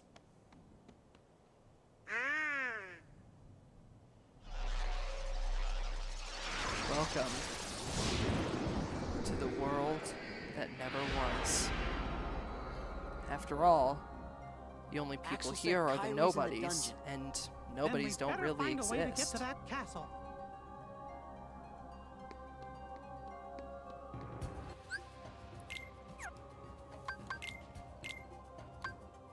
Sora, after that last fight, gains Slapshot, rapidly attacks a nearby target without getting flung back. Definitely a really good ability. We also have Negative Combo. Decreases maximum combo on the ground and midair by 1. Now you might think that this thing is pointless. However, Negative Combo allows you to unleash your finishers a lot faster. So it has usage in certain builds in-game. Certain builds with a specific Keyblade that we'll get a lot later in the game can take advantage of the fact that you have fewer attacks in order to just basically spam finishers. Anyways, let's unequip Explosion, and since we're in the last part of the game, I am going to equip Drive well, no, I don't think Drive Converter is all too necessary. Let's do,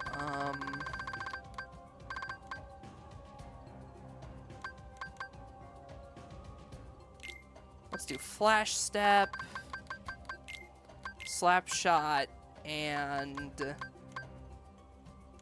the other draw ability, so we can get the nearby orbs better. I'm also going to give Sora some more items, since holy hell does he need them.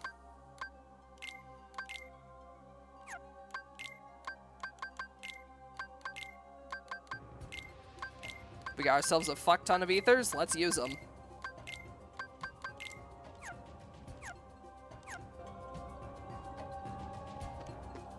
Anyways, thankfully, we do have access to a save point right at the start of the world. Very nice to have.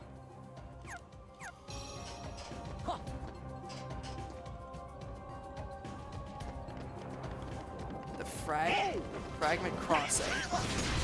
Here we're going to fight against some of the largest enemy waves that we've fought in the game. Sure, they might be basic Heartless, but they could still pose a threat, especially in large numbers. Also, I'm going to be quiet for a second and let you listen to the fantastic battle music.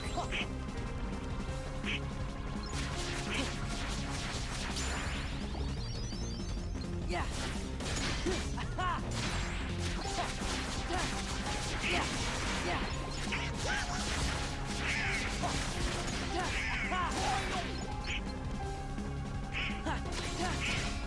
Yeah. God, it's so good. This world is where Kingdom Hearts' musical score absolutely shines its brightest. It's an absolutely phenomenal track that just fires on all cylinders. It takes all of the different leitmotifs that the nobodies have used throughout the game and the intense piano music and weaves it together into an extremely chaotic yet also somewhat somber battle theme. It truly does feel like we're in an entirely alien world. One completely unfamiliar to us, and yet familiar in a strange way. It's over. Yeah. It's over. This is it. Yeah. Yeah. Yeah. But yeah, we are absolutely getting mobbed by basic Heartless. This area is fantastic for grinding up some of your abilities that might need specifically things like Heartless kills. Because this area spawns a ton of basic Heartless. They don't have too much health, and with room clearing abilities like that in Master Form, you can definitely sweep through them pretty easily. So this is just a great generalized spot if you just want to farm like a bunch of enemies quickly rather than having to fight a bunch of intense enemies. Like, you kind of just turn your brain off, mash the A button, and just kill shit. Since after all, these are just basic Heartless, so they're not exactly impossible to kill.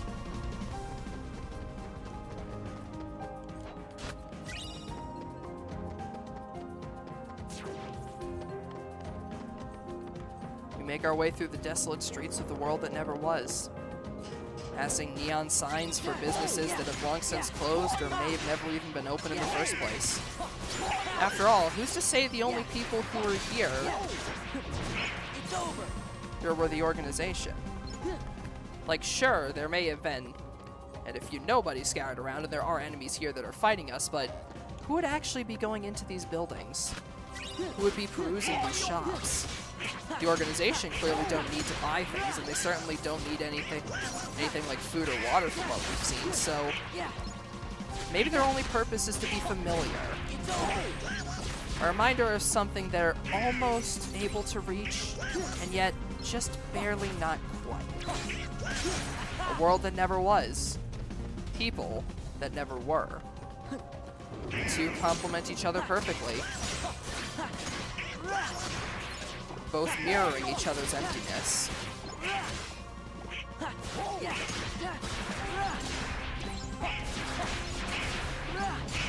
And quite fitting that we come to this area soon after coming to some very important revelations regarding Sora's other half. Rox's identity is very important after all to this series, so we're not exactly going to be going quiet here. Something tells me he's going to be making an appearance very soon, and he's going to want some explanations from Sora.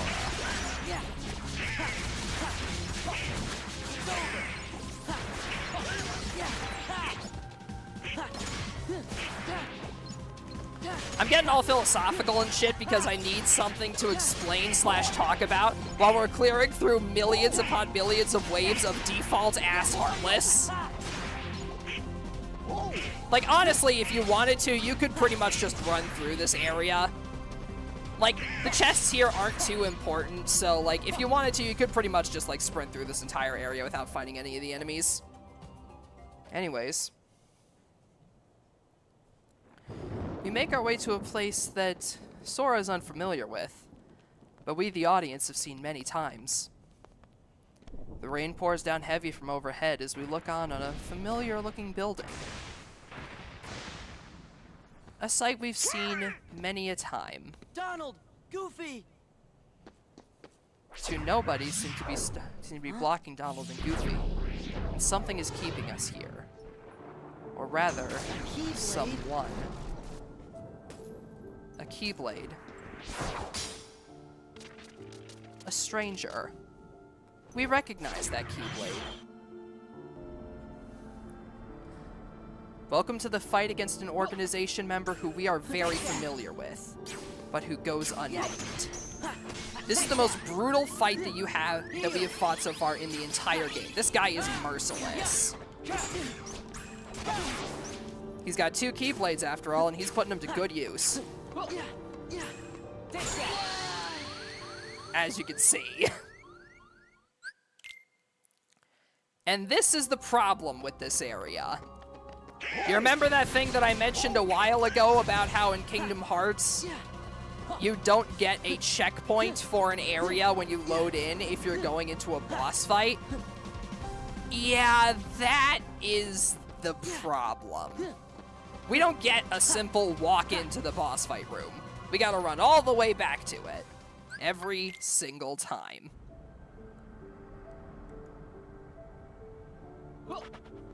Yeah, take that. Yeah, take that.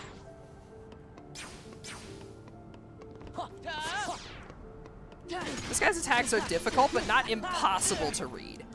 And you could still easily knock him into combos and stuff. However, keep in mind that he will break out of them.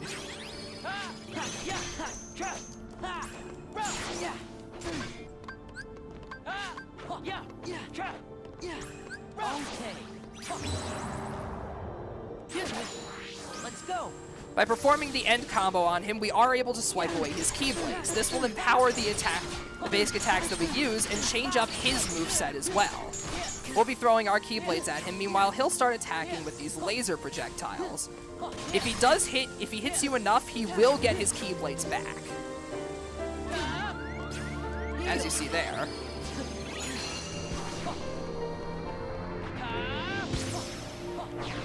Despite the intensity of the fight, it's strangely melancholic. The sad music swells, putting an almost somber feel to the boss fight. After all, this is somebody that we are intimately familiar with. He's us. As you probably guessed, this is Roxas. Or at least what's left of him, anyway. It seems that our interactions with Axel and us being in this place seem to have woken him up from whatever stupor he was in. He's lashing out at Sora, angry at the fact that his life has been stolen from him, that he has to be somebody else's clone. He can't be his own person. He's only part of Sora.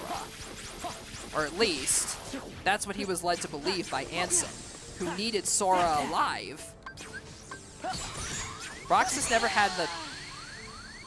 I was giving a dramatic speech and I got killed.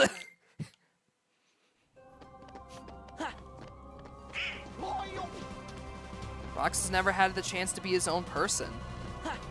He was always Sora's nobody. The only time he really did have the opportunity to be his own person was when he was with Hayner, Pence, and Alette. Blissfully unaware of the fact that he was a nobody, until his summer vacation was brutally ripped from him.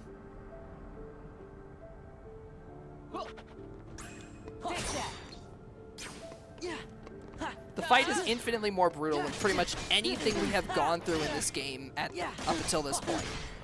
Roxas' attacks are extremely brutal. He's got large-scale AoEs, he'll dash around a lot, he does a bunch of aerial shit, like, it is a brutal boss fight, but not one that's impossible. All of his attacks are very clearly telegraphed. He does the big circle. When he does the big spinny thing, that means he's doing the circles. And of course, when he dashes towards you like that, you get the option for the end combo, and then you get access to smacking him with his own keyblades. You are, of course, still able to heal during this, and while Roxas will spam the lasers, it's not exactly impossible to defeat him.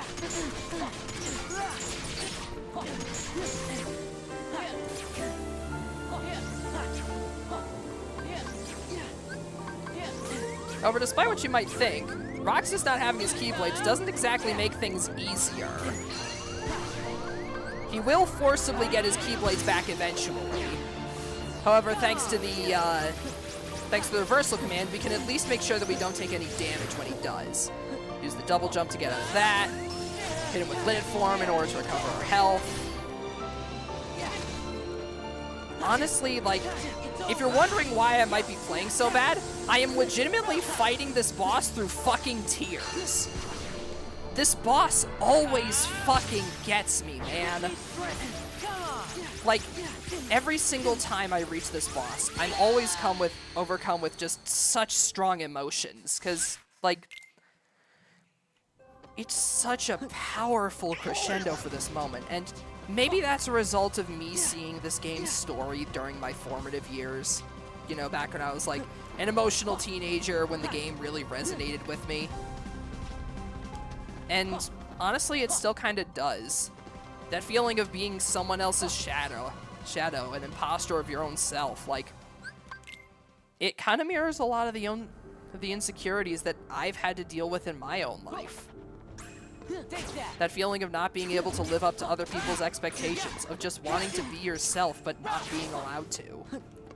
Like, I kind of get it in a weird way. Well, I'll never know what Sora or Roxas themselves are exactly dealing with. I kind of get it, you know? I kind of understand.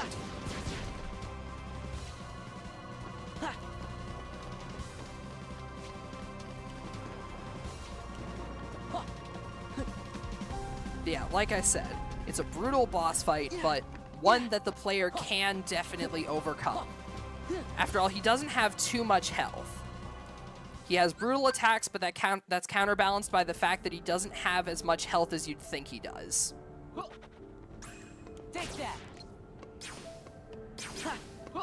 Yeah. Take that. Back off. Yeah. Take this. Back away before the DM. Still get hit by it anyway because I'm a dingus. Ow. Yeah, that's the thing. You can't just, like, mindlessly spam attacks against this guy. You gotta be, like, you gotta actually time shit.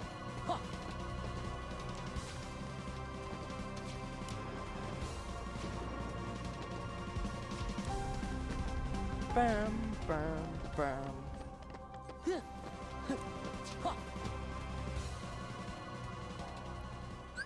Yeah, while I was giving high praise to that, like, hallway earlier, I was kind of glazing it a little bit. I don't like that hallway. This is my one complaint that I have with this game. The weird way that the boss fights are set up. The game doesn't give you the option to retry a boss fight again from the start of the fight. Instead, you have to physically run back into the boss arena. Now, I've mentioned it previously, but if you are interested, there is a series of mods on PC to try and improve the Kingdom Hearts collections. And I would definitely recommend taking a look at them if you're frustrated by any of these issues. They do a really good job fixing a lot of the few small problems that the Kingdom Hearts collections do have on PC. Notably in Kingdom Hearts 2, giving you the ability to retry a fight from the boss screen, or redo your equipment there without having to run all the way back to the boss. It's a change that I very much appreciate and that I think really should have been added to this collection by default, but Square doesn't really like adding new features to their re-releases, I suppose. Ow.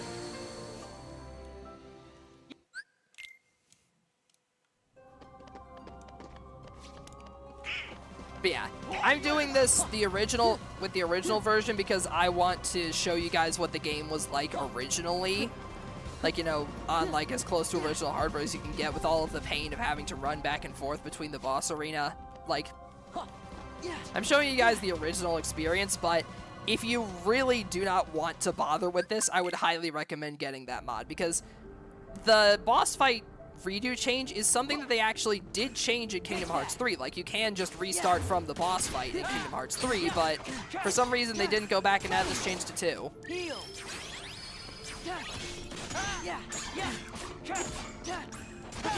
Were they worried that the people who wanted to experience the original version of the game without the enhancements would get tempted by the potential of being able to access a quick return to the boss fight? Yeah, that's what happens if you lose the QTE segment there. If you lose the QTE segment there, Roxas will do like the "you are already dead" kind of like the crossing slashes attack, and you'll take a bunch of damage and get knocked into the air. Not an unsurvivable amount of damage, mind you, but it's definitely something important. Also, an interesting thing to note. All of the nobodies that we've encountered so far in the game appear to mimic one of the organization members based on the ones that we've met, whether it be with their attacks or otherwise. And there are a lot, you'll notice that not only do specifically, not just like the nameless nobodies, but the Sword Master nobodies are the ones that block Donald and Goofy at the start of this fight. Specifically the Sword Master nobodies, which are ones that we haven't really gotten too familiar with. Like, you'd think it would be Dusks, but no, it's the Sword Master nobodies. And the same combat mechanic shows up with those guys, where you have to find the right button in the action commands before you get hit. It's even the same text that pops up too, the end.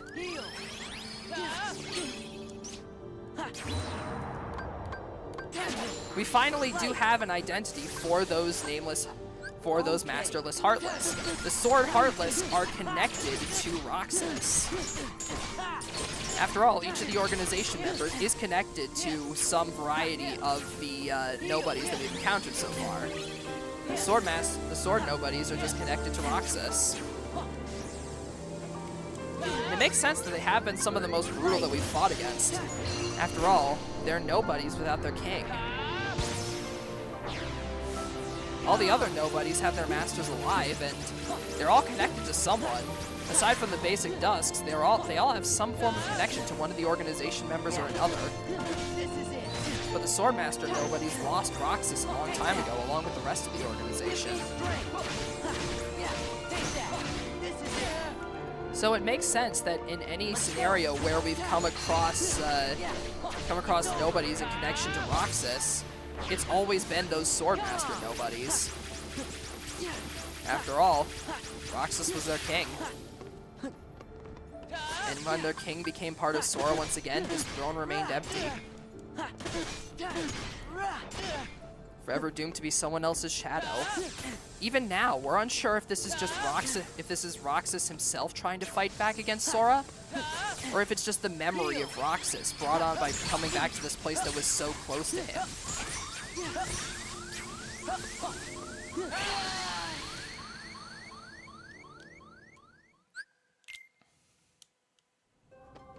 The ending of the game here really gives the player a lot to think about when it comes to everybody's connection to everybody else, what Roxas meant to the nobodies, what Roxas and Sora's connection means to one another. And this boss is still, like, largely left unanswered. A small spoiler, but even after we beat this boss, we still don't know if Sora was actually fighting Roxas. It could have just been another nobody taking on Roxas' shade, or maybe this was a battle all inside Sora's head. All the circumstances of how this fight happens are extremely unclear, so we're not really sure what's exactly going on. Whether this place manifested Roxas from Sora, or whether or not Sora was just kind of fighting against himself, having a battle within his own heart regarding the person who he thinks he knows, but whose entire life was stripped from him because of Sora. There's definitely a lot of symbolism that can be interpreted in a lot of different ways regarding this boss fight. We don't really ever get a clear answer to what's happening here. Again, as mentioned, it could just be a fight all in Sora's head. Like, we don't know. Also, funny little cheese for that segment you can do there with Lumenform and Strike Raid.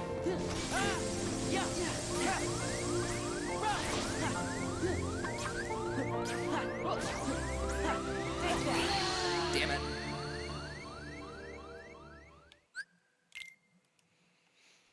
I gotta use Reflect more, man.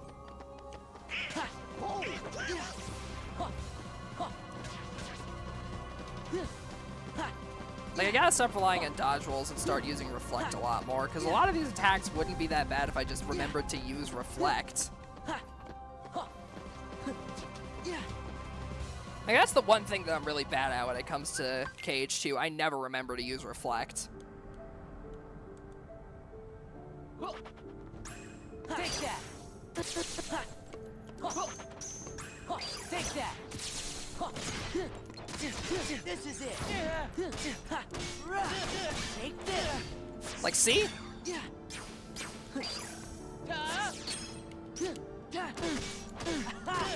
This is it!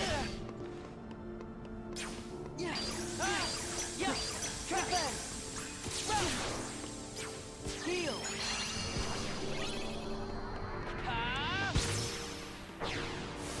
Come on!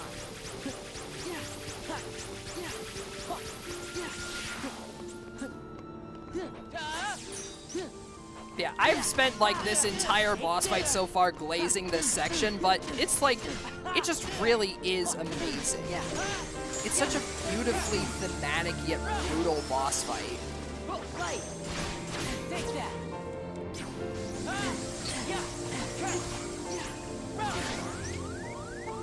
Give me strength.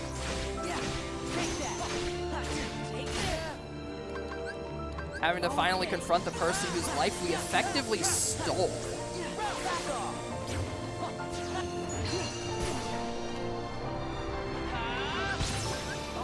Because, I mean, think about it.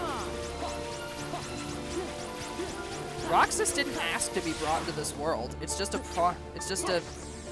consequence of Sora having sacrificed himself for Kairi. That sacrifice just happened to create Roxas. Roxas never wanted this, Sora never wanted this, and yet here they are, with Roxas being damned to a permanent state of just being Sora's shadow.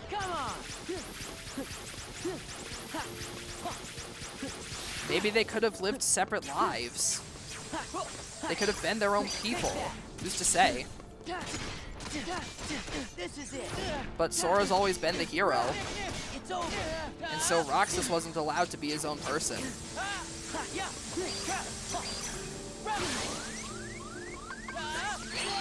Damn it.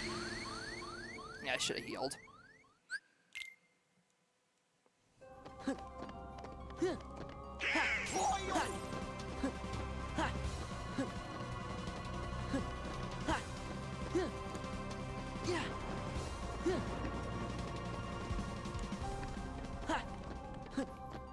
Yeah, like I said, Roxas' attacks are brutal, but they're not impossible.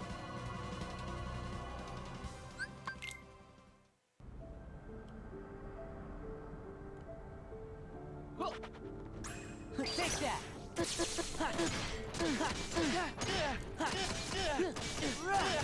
Take this. Yeah. Yeah. Take that. Yeah. It's over. Heal. There. Come on.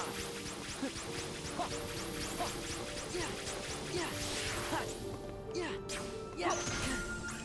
Take that.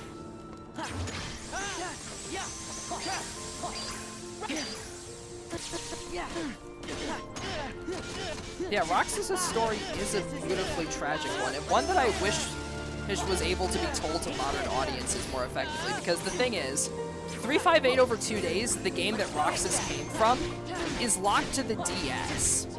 So a lot of people haven't really played it, especially the mainstay PlayStation audience that have been playing the Kingdom Hearts franchise.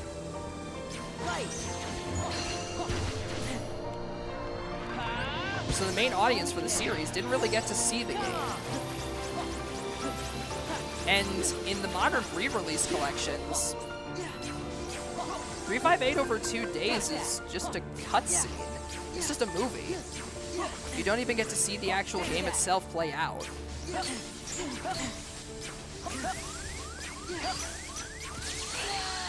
Damn it.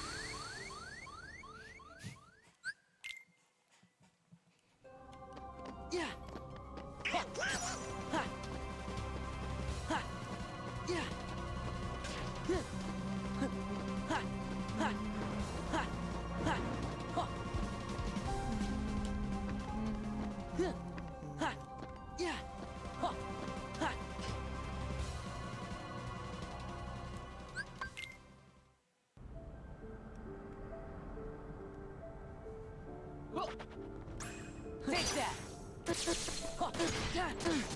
Yeah! It's over!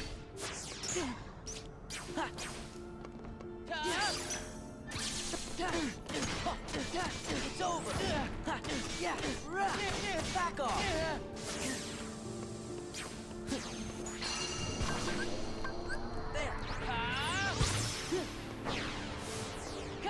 Yeah, also in case you're curious, Roxas is indeed invincible during this attack. That's why you'll notice when I try to do strike rate on him during that last time, it didn't exactly work.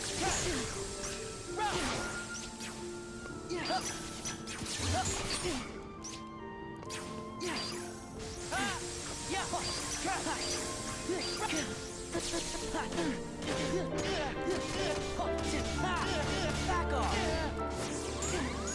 Heal! Let's go!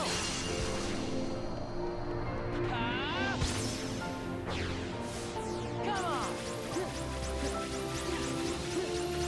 And not having Donald and Goofy here is honestly a really good choice, because it both adds to the suspense and mystery of this boss fight, both adds to the difficulty of the boss fight, making it so that Sora can only use his limit form, but also it's extremely thematic. This is basically Sora fighting himself after all. So it makes sense that Donald and Goofy wouldn't be able to interfere. Roxas is part of Sora. Sora has to deal with this problem himself.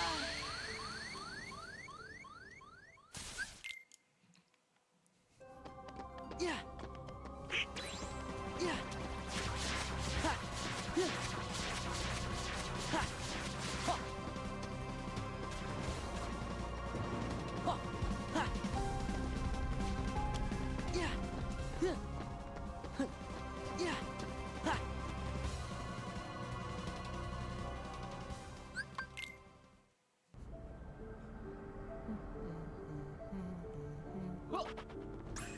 Take that.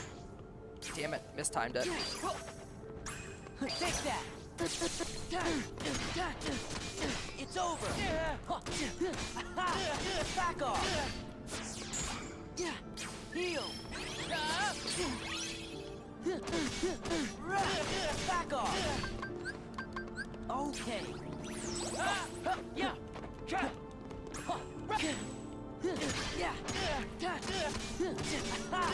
Back off.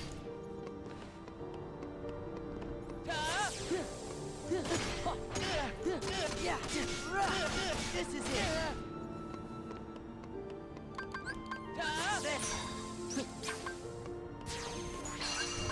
There.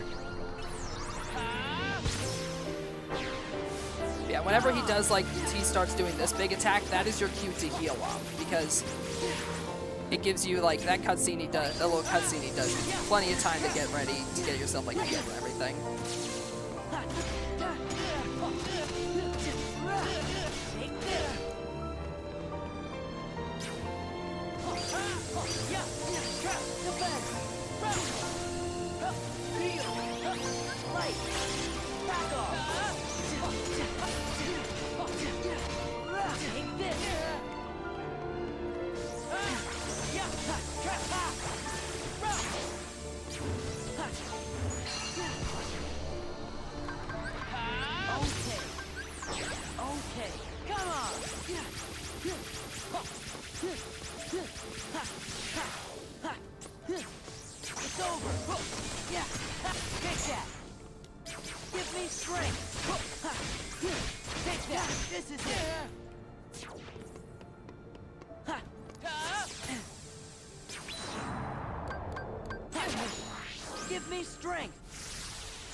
But, unfortunately, this story only has one hero, and that's Sora. The somber boss fight draws to a close. Who are you? Someone from the dark.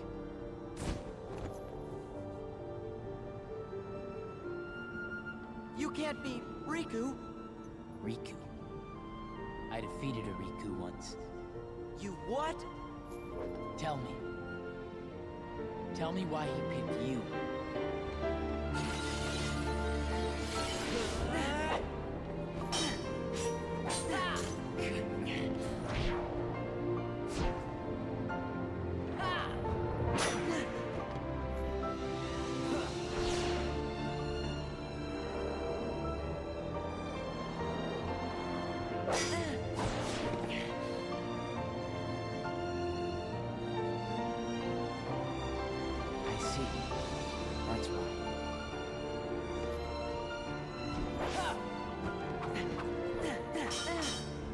Finally sees the whole picture.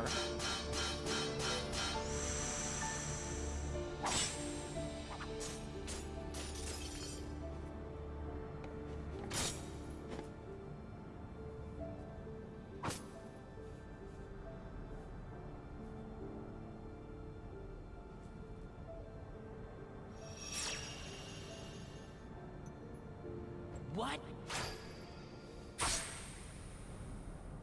The Keyblade was always Sora's. Roxas' ability to use it was just a byproduct of him being Sora's nobody.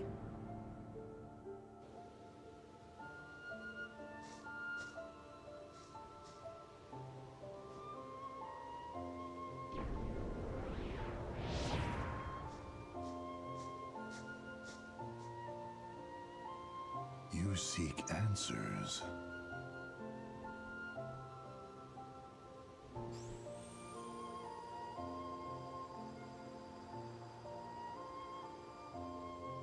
You feel nothing. Nothing is real. I can give you purpose.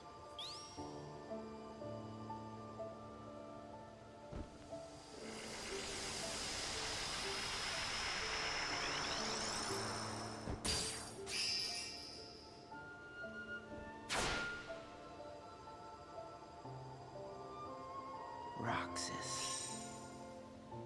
That is right, the new you.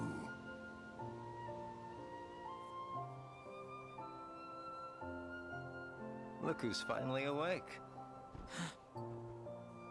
Axel. A familiar place. Not for the Boy, reasons we think it's familiar. Maybe I have it wrong. Might be time to sleep. Soon we won't be able to talk like this anymore. Does that mean it's time for me to go back to where I belong? You know, I've been thinking about something Naminé said. Roxas, are you really sure that you don't have a heart? Is it possible that we all have one? You, me, her? Or is that just wishful thinking? I don't know. I can't just look inside. Yeah, I guess not. But I figure, if there is something in there, inside us, then we'd feel it, wouldn't we? And if so... No, never mind. Come on, don't leave me hanging. Sora will find the answer we're looking for. I know he will. Because he's me. True enough.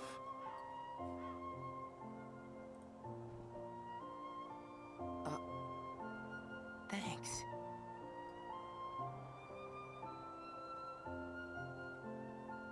Man, I miss the old times.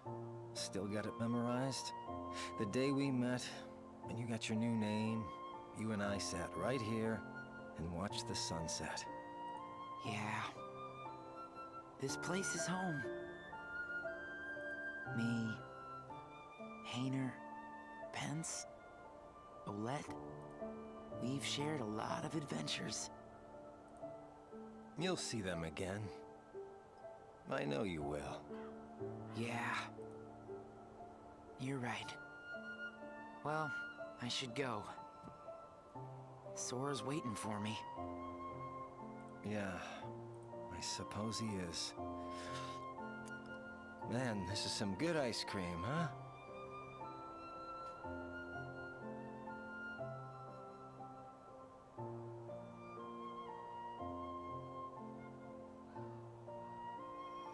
Take care. Okay? Right back at you, buddy.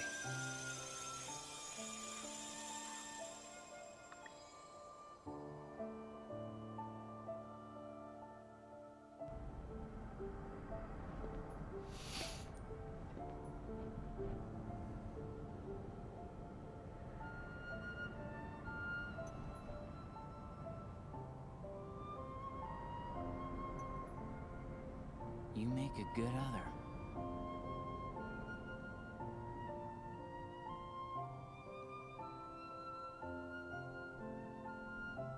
You make a good other. Are you okay? What just happened? Gorsh, I don't know. You just disappeared. Then me and Donald had to fight some nobodies. Oh. He said he defeated Riku. Who said that? That guy in the black coat. But nobody can defeat Riku. Yeah, you're right. A black coat means Organization 13. He must have been trying to trick you. Yeah, that must be why we didn't see him. Huh? You must be tired, Sora. Come on, let's just find a way to get into that castle.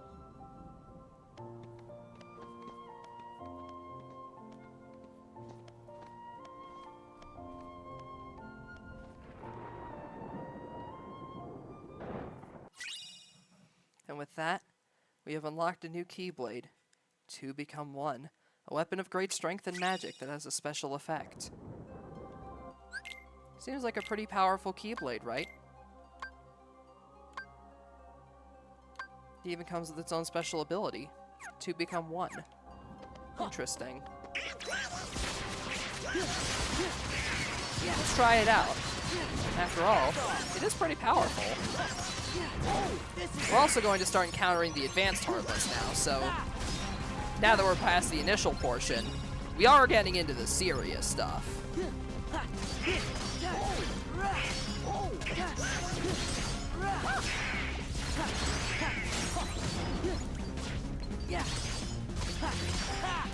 Let's smack up some Heartless.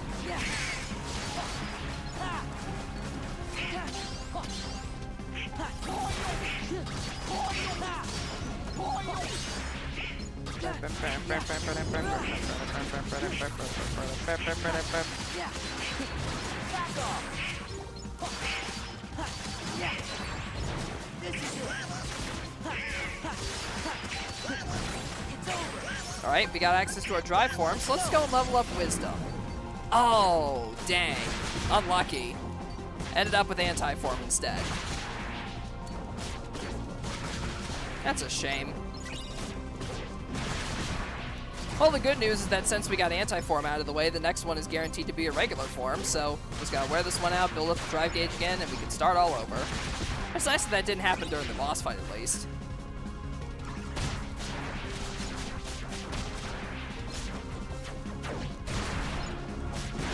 Bap.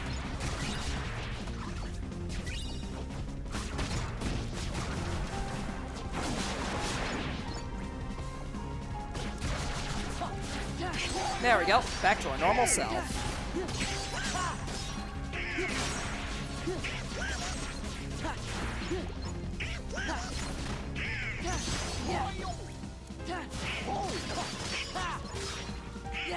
Bap.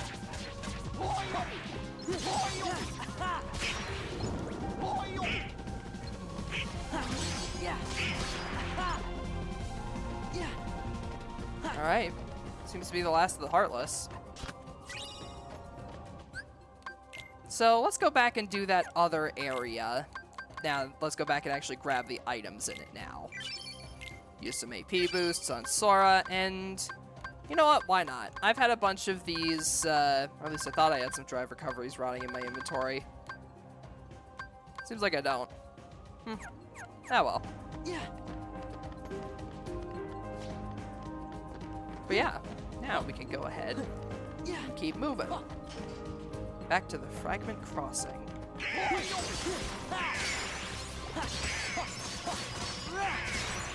Bap.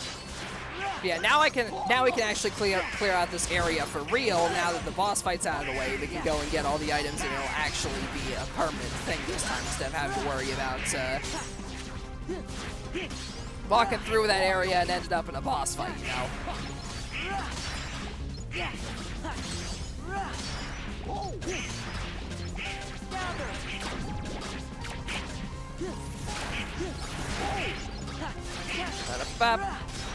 We can also take advantage of our magic more, because remember, this Keyblade's got some really good magic stats, so let's hit him with the magic.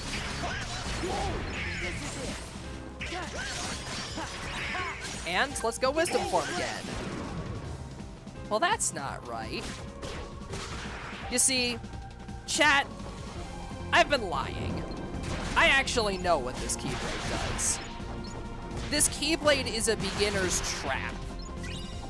It seems very powerful on the surface, and it is, having some of the highest stats of any Keyblade we've acquired thus far. It's extremely powerful and overall very balanced.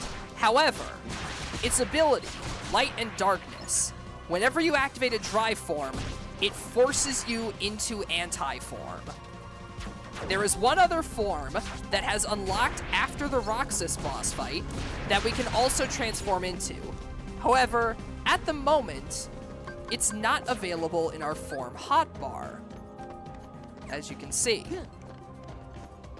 But the other thing is that this Keyblade actually gives you the ability to force reverse out of anti-form.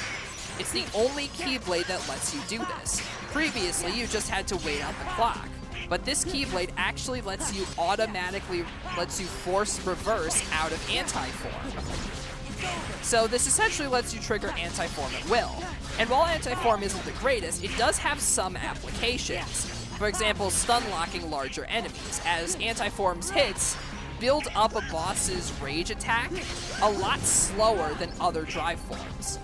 So because of that, you could potentially get a lot more hits in before the boss breaks out of your combo. However, that can also be a downside as well, as the long combos do stun lock you, so in fights against larger enemies, you'll be stuck in combos while you're trying to do stuff.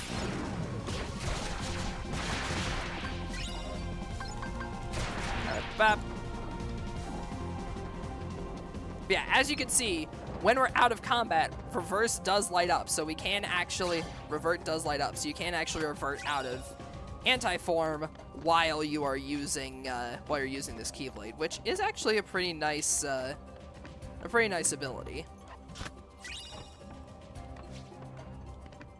Now, I mentioned another form previously. After the Roxas boss fight, this form has a chance of appearing whenever you go to activate a drive form. I'm not sure if it only appears when you're actively using this Keyblade. Let me actually double check that just to make sure.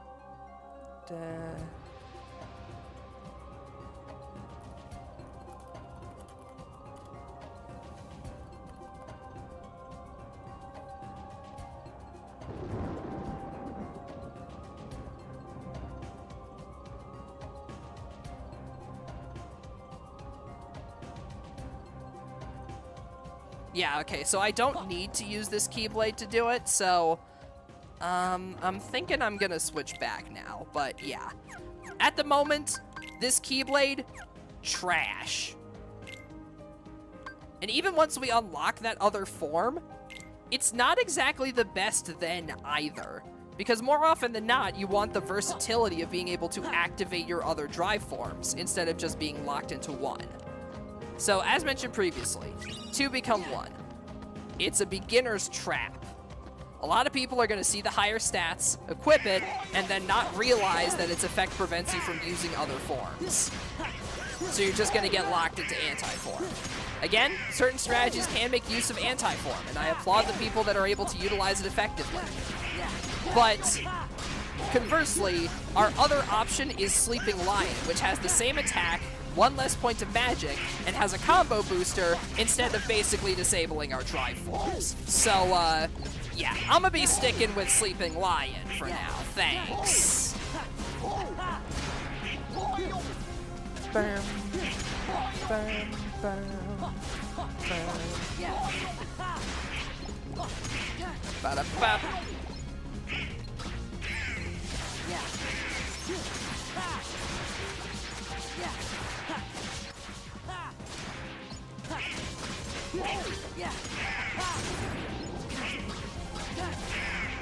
Ba-da-ba-ba.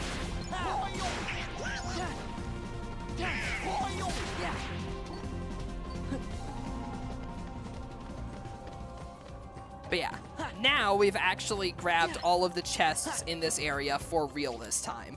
We can go back to the other one, and the chests won't be gone. They're here to stay. They're not gonna just disappear on us. They're here to stay. We got them. They here. They're not going away.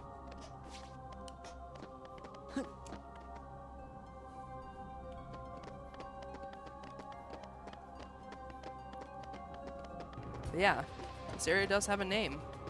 Memory Skyscraper. Floating right up in front of it.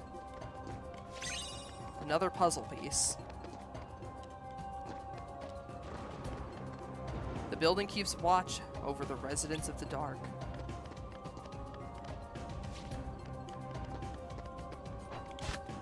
We can grab some chests on our way for a mithril crystal and a mithril stone.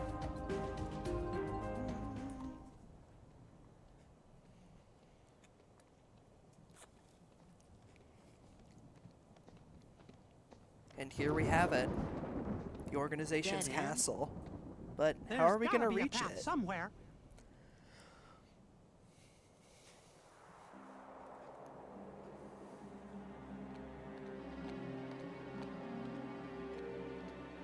Meanwhile, Kairi has been thrown in the jail. The only place in the castle, it seems, that isn't blinding white.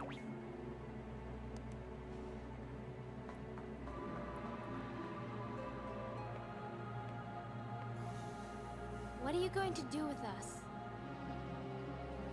You're the fire that feeds Sora's anger.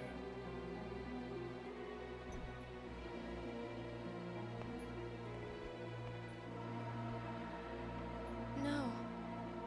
Sora's in danger because of me. Well, would you look at that? This way. Seems like yourself. Come on, hurry. Seems like Naminé's offering Kairi a way out.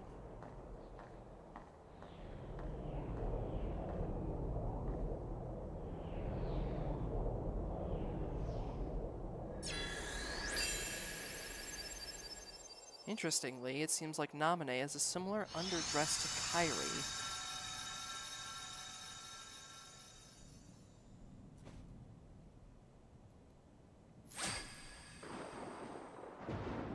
And with that shimmering light, it appears that the way is clear to us now.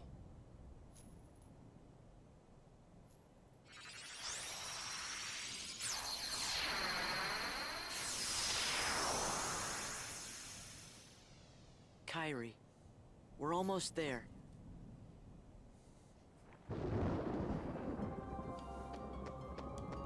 Okay.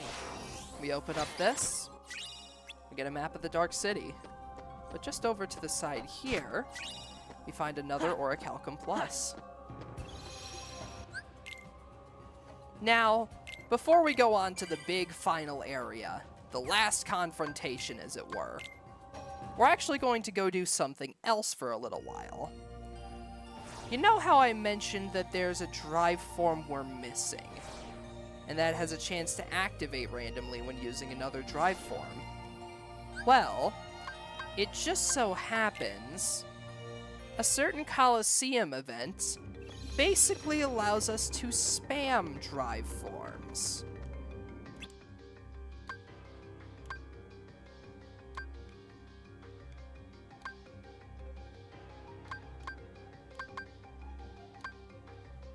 So, let's go ahead and head into the Cerberus Cup and do a bit of farming.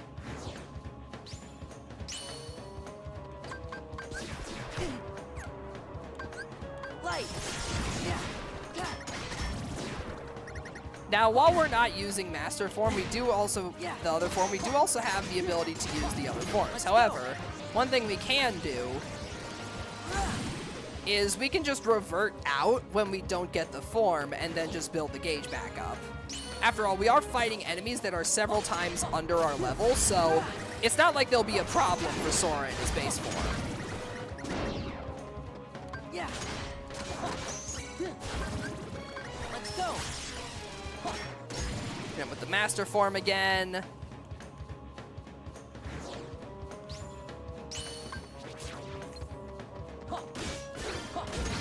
Bada-bap. Let's go. Let's throw in a Valor form for good measure. Why not?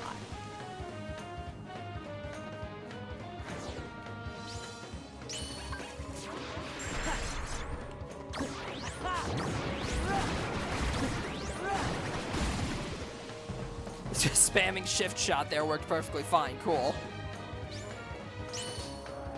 Gather. Gather. Gather.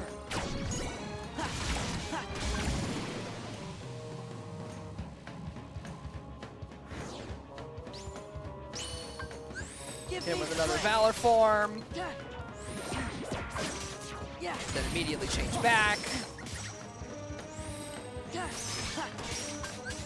Give me strength. Hit with another Valor, immediately revert back.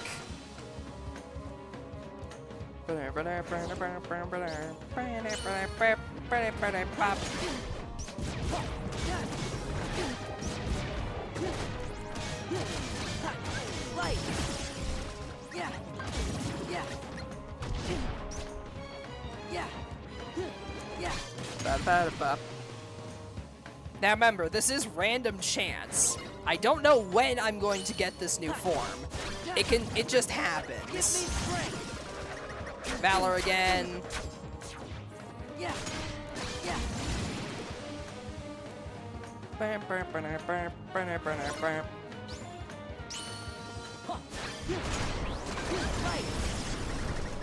Valor form again.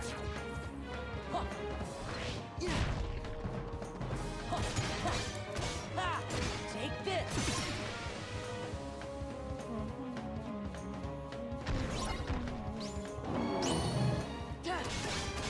Let's go. Yeah. Valor form again. This is it. Yeah.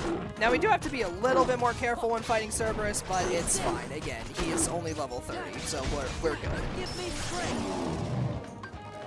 Valor form again, not what we're looking for.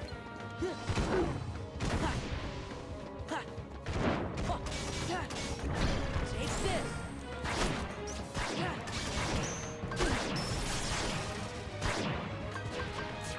Yeah. Ba-da-bap. Bap.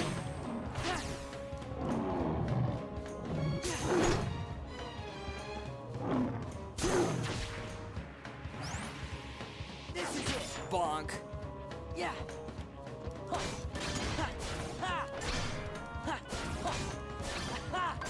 Give me strength.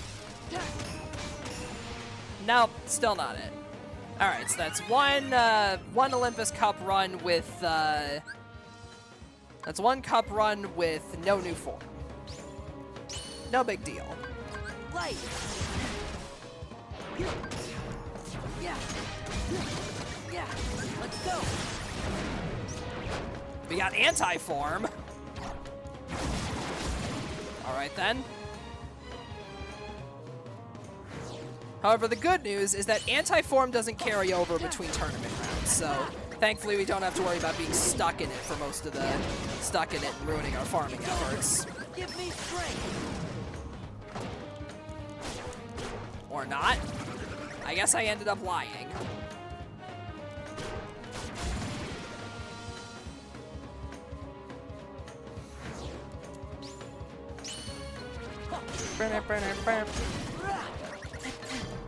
Yeah. Let's go. Yeah. Okay, yeah.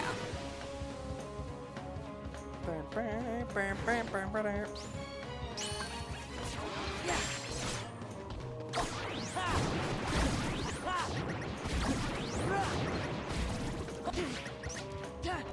There we go.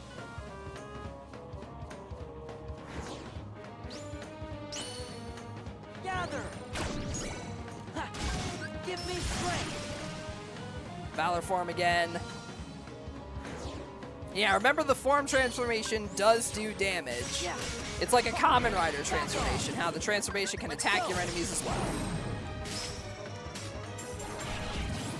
There's anti-form again.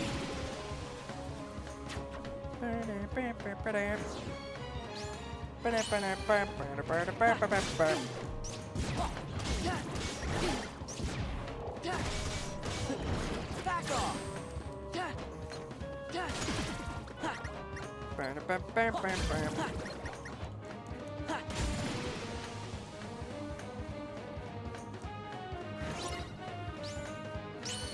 Yeah. Give me strength. Valor form again. Yeah.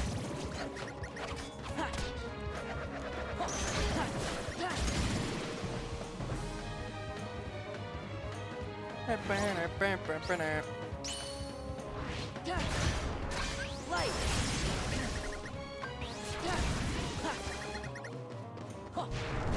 Ah.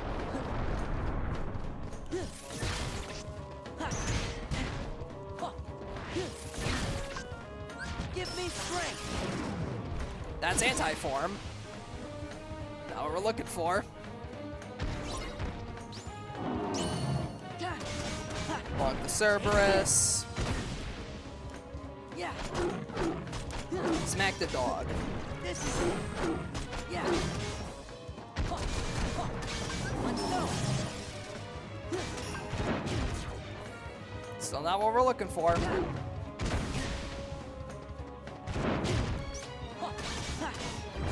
Take this.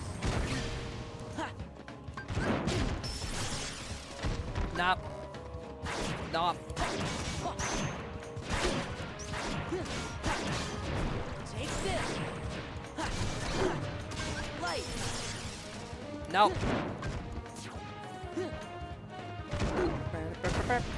Yeah. Again, like I said, random chance, so, you know. Could be here for a hot minute. Yeah. Yeah. Yeah.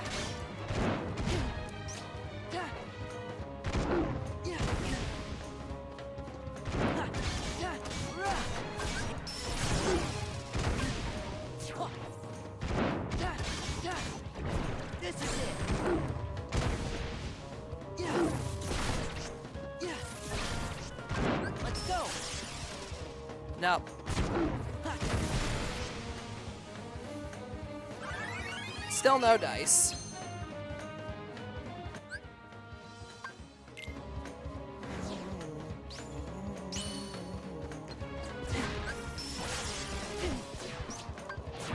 Reverts. Bonk. Back off.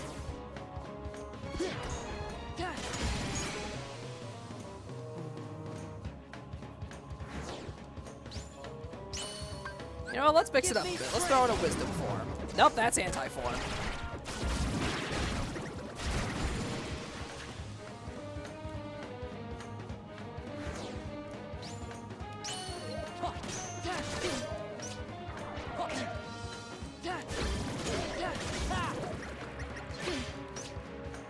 Give me strength. Nope.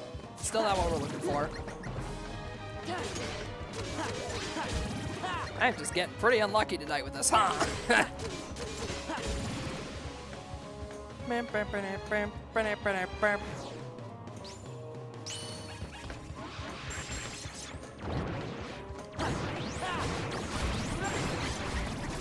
Yeah. Take this. Let's go.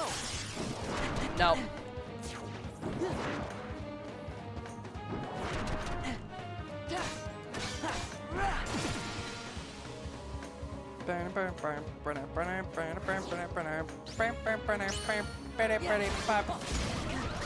Give me strength. Nope.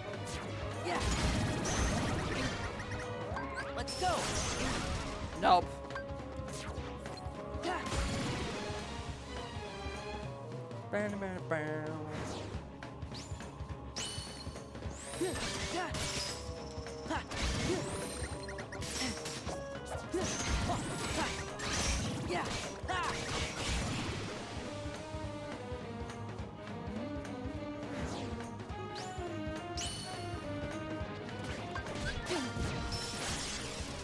Yeah. Nope, Valor form again. You know, it's funny, I'm complaining about getting exactly what I'm pressing the button for it to do. Let's go.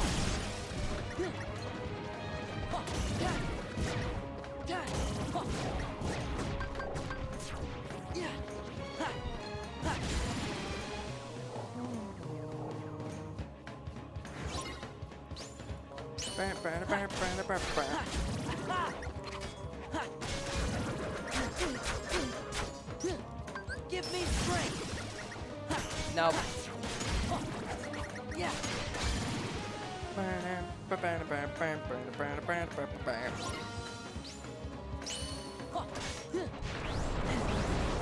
Heal. Let's go. Nope, that's anti-form.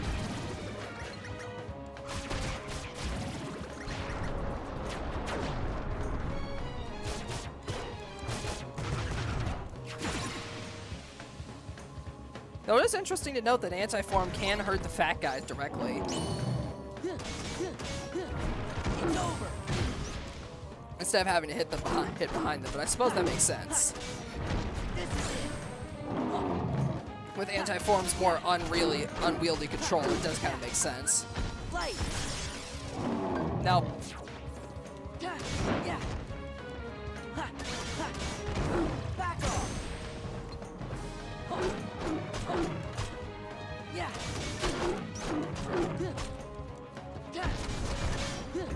Light. Nope. This is it.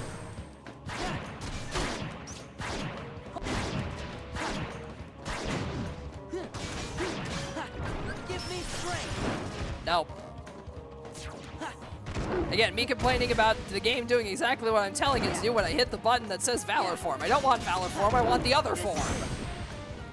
The other hidden form that could sometimes show up when I press Valor Form. And no, I'm not talking about anti-form. The other hidden form. The other hidden form. Let's go.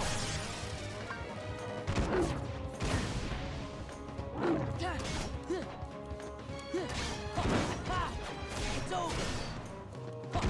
Why must you do this to me, game?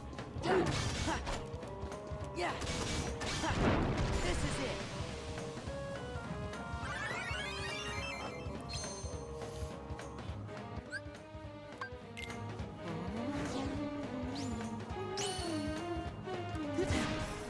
Let's go. That's anti-form again.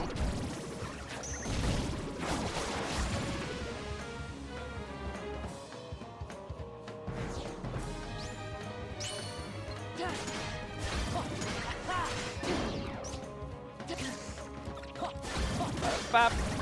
Let's go. Nope.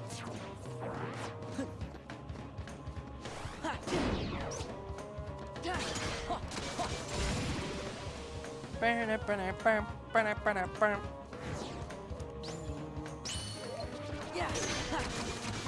Let's go. Yeah. Back off.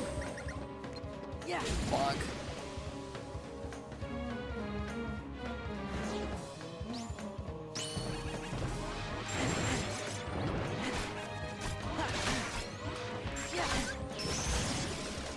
Nope, still Valor.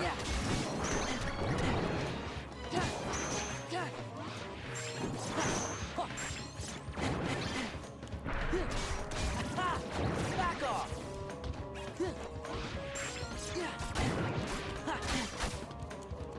Let's go. Nope, that's anti-form.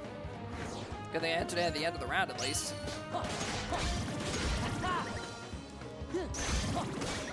Give me strength. Nope, that's Valor.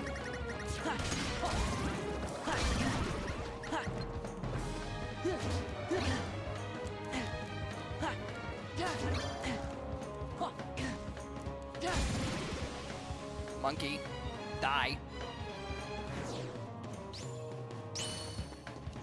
Bonk, bonk.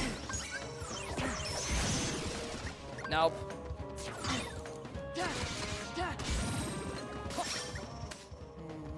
Light. No. Go!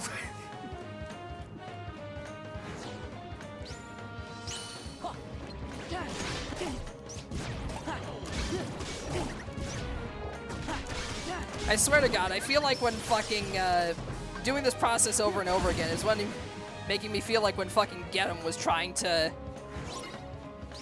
create the fucking Hyper Muteki Gashat. He was just banging his head into his keyboard over and over again, proclaiming that he's God.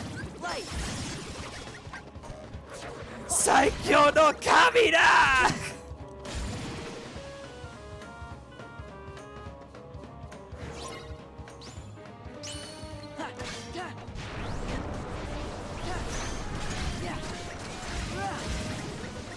Let's go. Nope. Go!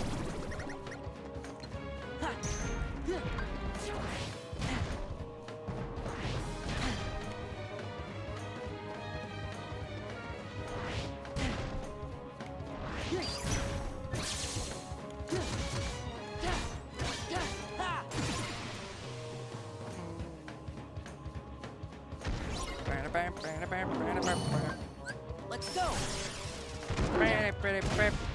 I swear, I'm starting to doubt myself if this thing is even real. This form is even real, but I know it's real.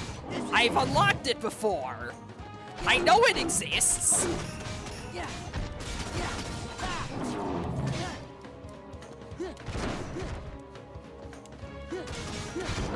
Give me strength. Hang on, am I actually doing this right?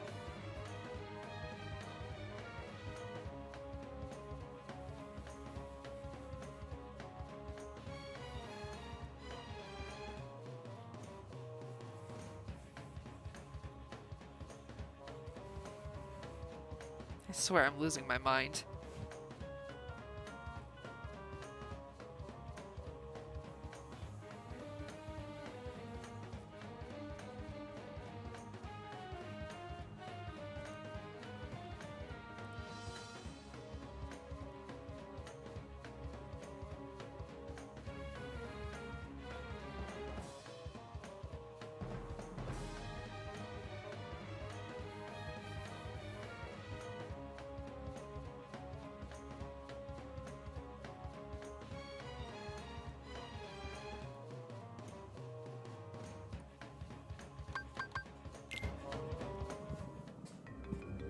I'm gonna try seeing if I have a higher chance of getting it by equipping the funny Keyblade. The funny two become one Keyblade. Fuck it. So it's not like I have to worry about potentially getting screwed over by anti-form. Give me strength. First try, there it is. This is final form. Sora's strongest drive form, and as you can see, it turns him into a human blender. This is Sora's strongest drive form by a wide margin, possessing the massively the long combos of anti-form while not coming with any of its downsides. It's got incredibly powerful mobility, allowing Sora to slide along the ground similar to Wisdom Form. It has incredibly long combos that do a ton of damage. It also has extremely powerful magic. It comes with the dual Keyblades of Valor form, and it even has Glide, which I didn't get to show off because the enemy knocked me out of it, but yeah. It even comes with the ability to Glide, which is our final movement ability that Sora can get from his Drive forms. In addition, now that we have unlocked it during this random chance, Final Form will appear in our menu now, and we can actively select it. In addition, Final Form has the unique property of not being impacted by either 2 Become 1, hence the light and darkness, but also by your random chance to become anti-form. Whenever you use Final Form, Sora will transform into Final Form. You don't have to worry about accidentally going into anti-form or anything like that. When you use anti-form, you go into or when you use Final Form, you go into Final Form. Yeah, all of Sora's magic is massively improved. Things like Magnet. Things like Magnet, he's got a fuck ton of basic ground combos that combo into air moves. Like, it is literally every single form rolled into one. This form is only unlockable via random chance after completing the boss fight against Roxas in the world that never was. This is also why they give you the 2 Become 1 Keyblade, whose special ability directly relates to this Keyblade. It's a nice detail.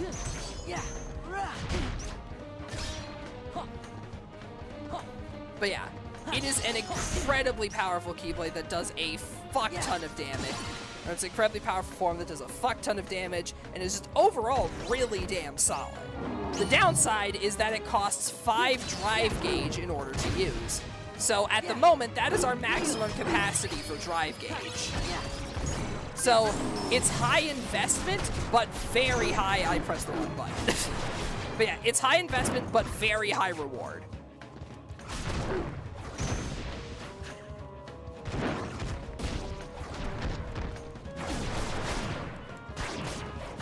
Yeah, it's a high investment form with very high reward. Or being able to do a ton of solid damage and stun locking enemies and bosses for quite a long duration. The downside is that it doesn't have any of the special like dodge moves of other forms, but it does have the glide, which is extremely solid. Also, it comes with the unique property of its jump actually being able to do damage. Because when Sora is jumping, he'll twirl the Keyblades around him. Same goes for the glide. So it's the only drive form that can actually do damage when Sora's not directly attacking.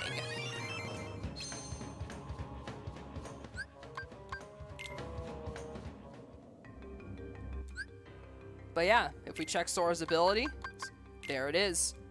Final Arcana, Final Strike, Final Arts, Auto Assault, Crime and Punishment, and Mobile Action. It also comes with, of course, Glide, Sync Blade, Scan, Aerial Recovery, a bunch of combo boosts, Reaction Boost, Drive Boost, Summon Boost, interestingly, Combination Boost, Leaf Blade, Bracer, Magic Lock-On, Draws, Item Boosts, MP Haste. Like, it's just a really damn good Keyblade. Now, that being said, with Sora, I'm going to unequip 2 Become 1, and I'm going to equip Sleeping Lion instead. And as for Final Form, we'll give that 2 Become 1. Yeah, 2 Become 1 is also really good as a Keyblade for, like, a secondary option for one of your other transformations, like maybe Master or Final Form, given that it has, it's got solid stats in both departments, so you don't have to worry about its downside because you're actively transforming into the form that uses the Keyblade, rather than transforming with Sora already holding it, if that makes any sense. But yeah, however, this comes at a bit of a hefty cost, as Final Form is the form that has the most difficult experience required. For each nobody defeated in Final Form, 1 point of experience is gained. This means that you have to kill a nobody in Final Form to level it up. Now, this isn't a difficult thing like This isn't something like, for example, Limit form, where for each Limit command unleashed, or like Wisdom form, where you have to defeat Heartless. Defeating Heartless is fine. Heartless show up in large groups. Nobody's show up in far smaller groups. So it is a nightmare to level up. But overall, it is the most powerful form that Sora has access to. So it's definitely worth it, in my opinion, as a solid option for most boss fights to just do like a fuck ton of damage and like pretty much anything else. Ugh.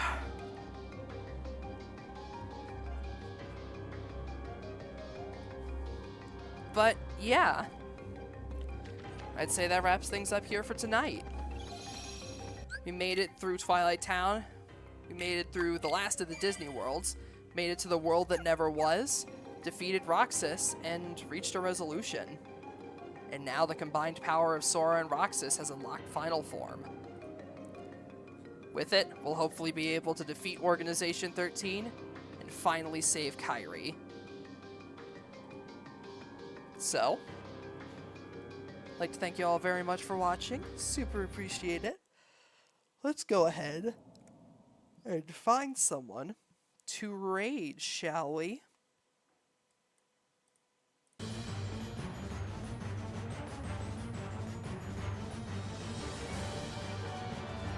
Let's see, who's live right now? Who can we raid?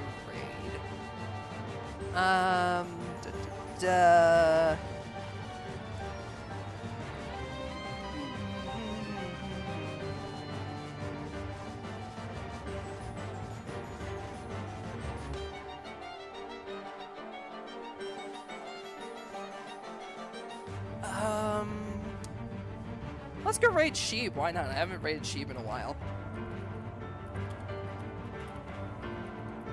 For those of you who don't know who Sheeb is, they are a variety streamer here on Twitch. They play mostly competitive games.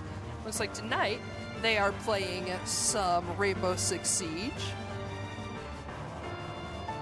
with Hope, Gecko Guild, and JSR TV. As for the raid message, let's do...